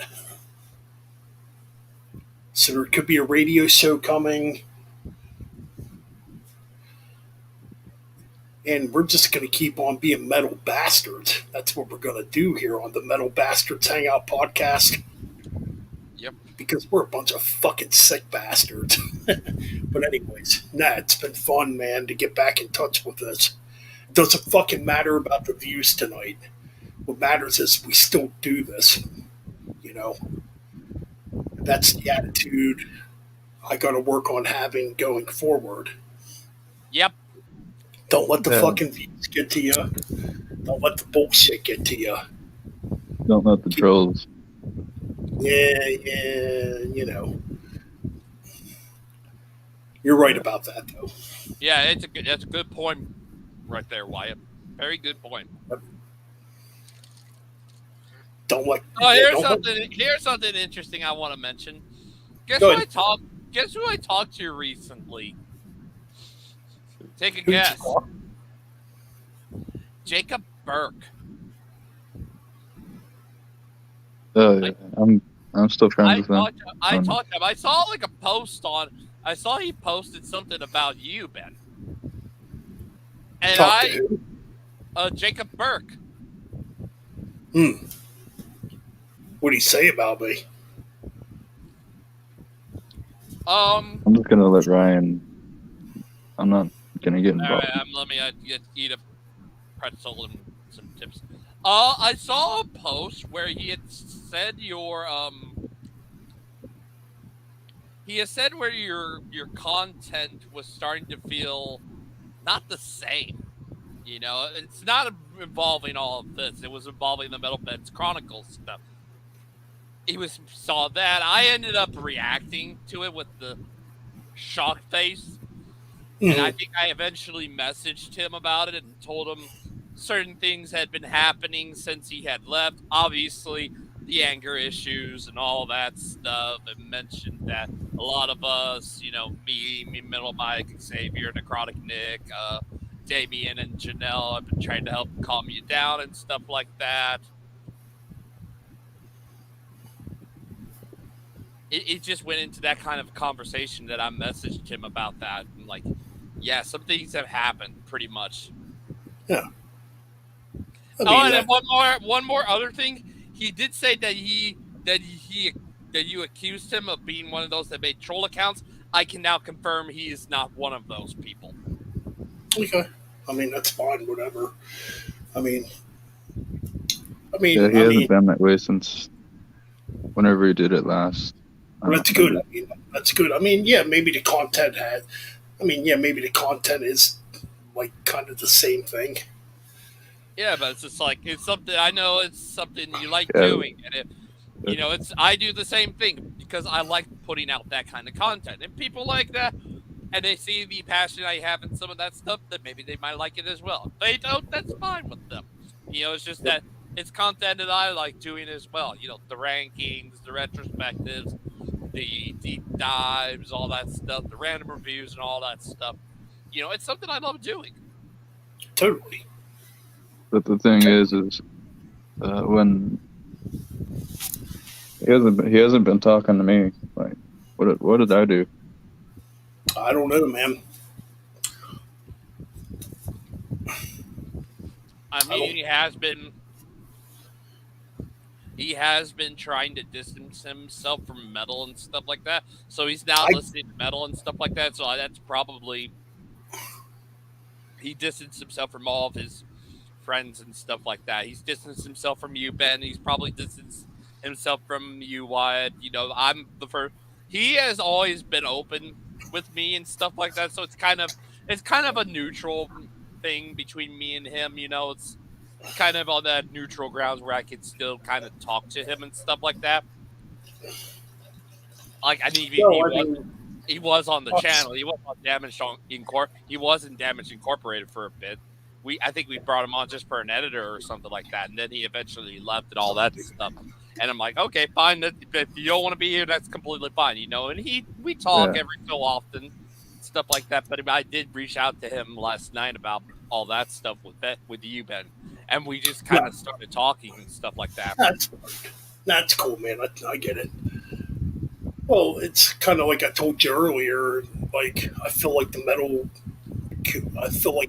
oversaturated, and I basically stated in Facebook Messenger too that I'm pretty I'm pretty disgusted with the metal community right now, to be honest. I just feel like there's too much fighting in the community.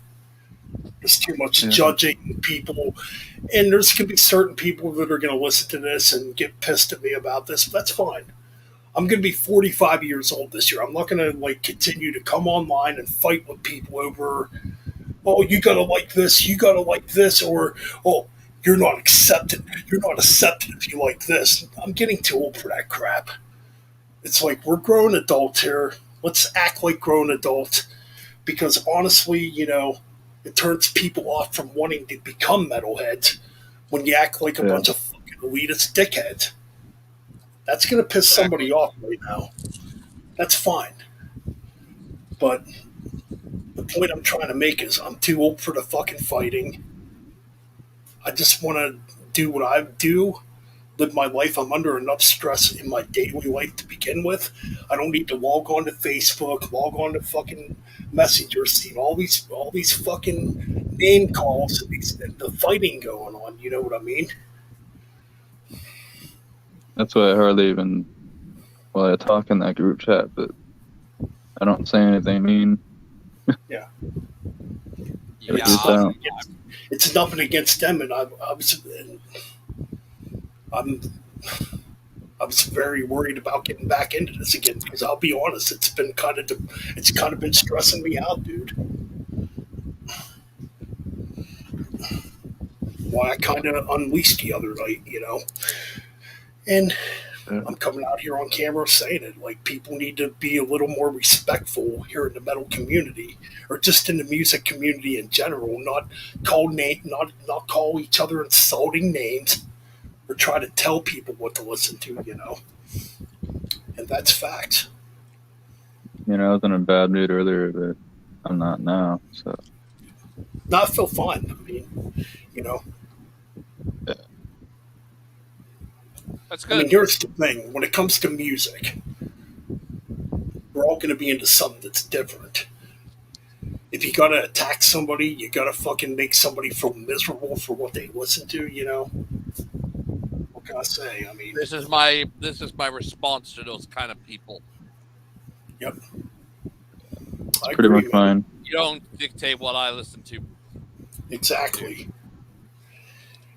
Yeah, you definitely don't tell me either that, and this is what made me mad. Well, you need to stop listening to mainstream shit. I didn't understand where that one came from, and that's all I'm gonna say about that. But yeah, I'm expecting a bunch of angry, hateful messages probably in the morning when I wake up from this person because I didn't get back I didn't get back in touch with this dude for this. I got back in touch with this dude because I thought maybe it was cool. You know, we're gonna you're a little mature about this. We're here to talk about music and what we love, not to sit there and call each other names and continue to try to start childish arguments over crap that doesn't freaking matter. You know what I'm saying? So that's why I've been stressed out, and I feel pretty damn good right now for admitting this on camera.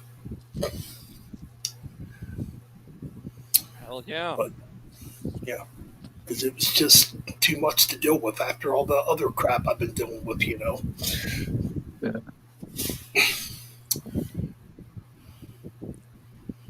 But either or, man. Anybody else got any? I mean, we're at the 3 hour mark here. I think other than probably mention about the fact that I will be bringing back ranking videos, obviously to go with your Rothschild America. I might be doing, instead of a retrospective for them, I might do a ranking for Godsmack instead. Because they kind of go hand in hand because they both have a mutual member, that being Shannon Larkin, the drummer. True, very true. Yeah. I mean, me, gonna keep on doing my thing. You know, yes, I am working on new music. Like I said, I don't know if this one's gonna be a thrash metal album. I'm just gonna say that right now. I mean, I could put this out and you guys might fucking hate it. Whatever. I You might know? do a review for this. And it's not going to be under the Holocaust banner, so, it's going to be different. Did you see what it had been? One-Eared Dogs. Their new Oh, album. nice. Yeah, that's a band I've never checked out. Like, the one thing I like about Sea of Tranquility, the one thing I like about Pete Pardo and Sea of Tranquility, they're about the music. They love the music. They don't sit there and harass and bitch at each other for what they listen to. That's one thing I can say, man. They joke with each other, yeah, you shouldn't listen. They're joking around, they're having fun. Not these verbal attacks with name calling, saying you're this, saying you're that, It's about fun over there. I'd like the Metal Bastards to be fun. I'd like Metal Bench Chronicles to be fun. I want us all to have fun on this website. I mean, Not be suffocated and worried about being harassed just because somebody don't like or doesn't agree with what we like. we could still talk shit and still have fun. Right, totally. And it's like there comes a certain time in your life where, and I'm guilty of it too. I used to fucking jump people all the time for the shit they listen to. I'm guilty. Yeah, I get on you guys for the new metal shit. I'm actually just kind of joking around because I'm like 44 years old now and I don't want to fight with you people over this crap. Yeah, it doesn't bother me. I still listen to that stuff. It's like, if that's what you like, don't worry about what the fuck I think. You know what I mean? Exactly. I don't like most of the stuff that some of the people like in the chat, but yeah, I still can talk. Right. Exactly. That's what it should be about. There's no reason to fight. There's enough fighting and bullshit going on in the world today. Mm-hmm. It's about the music. But anyways, I think this has been a pretty damn good stream. It's been fun. We're a little over 3 hours here, but yes, we will start doing streams here again here on the Metal Bastards Hangout podcast because we are the Metal Bastards. We got a good fucking crew over here. We're gonna keep this going. I should change Each individual here has great YouTube channels. Anyways, we are out. Unless anybody else has anything to say, but nope. It's pretty late. Yeah, we're out, man. Yeah, I'm good. Yep, we are out. Take care. Listen to metal. Listen to rock and roll, and have fun.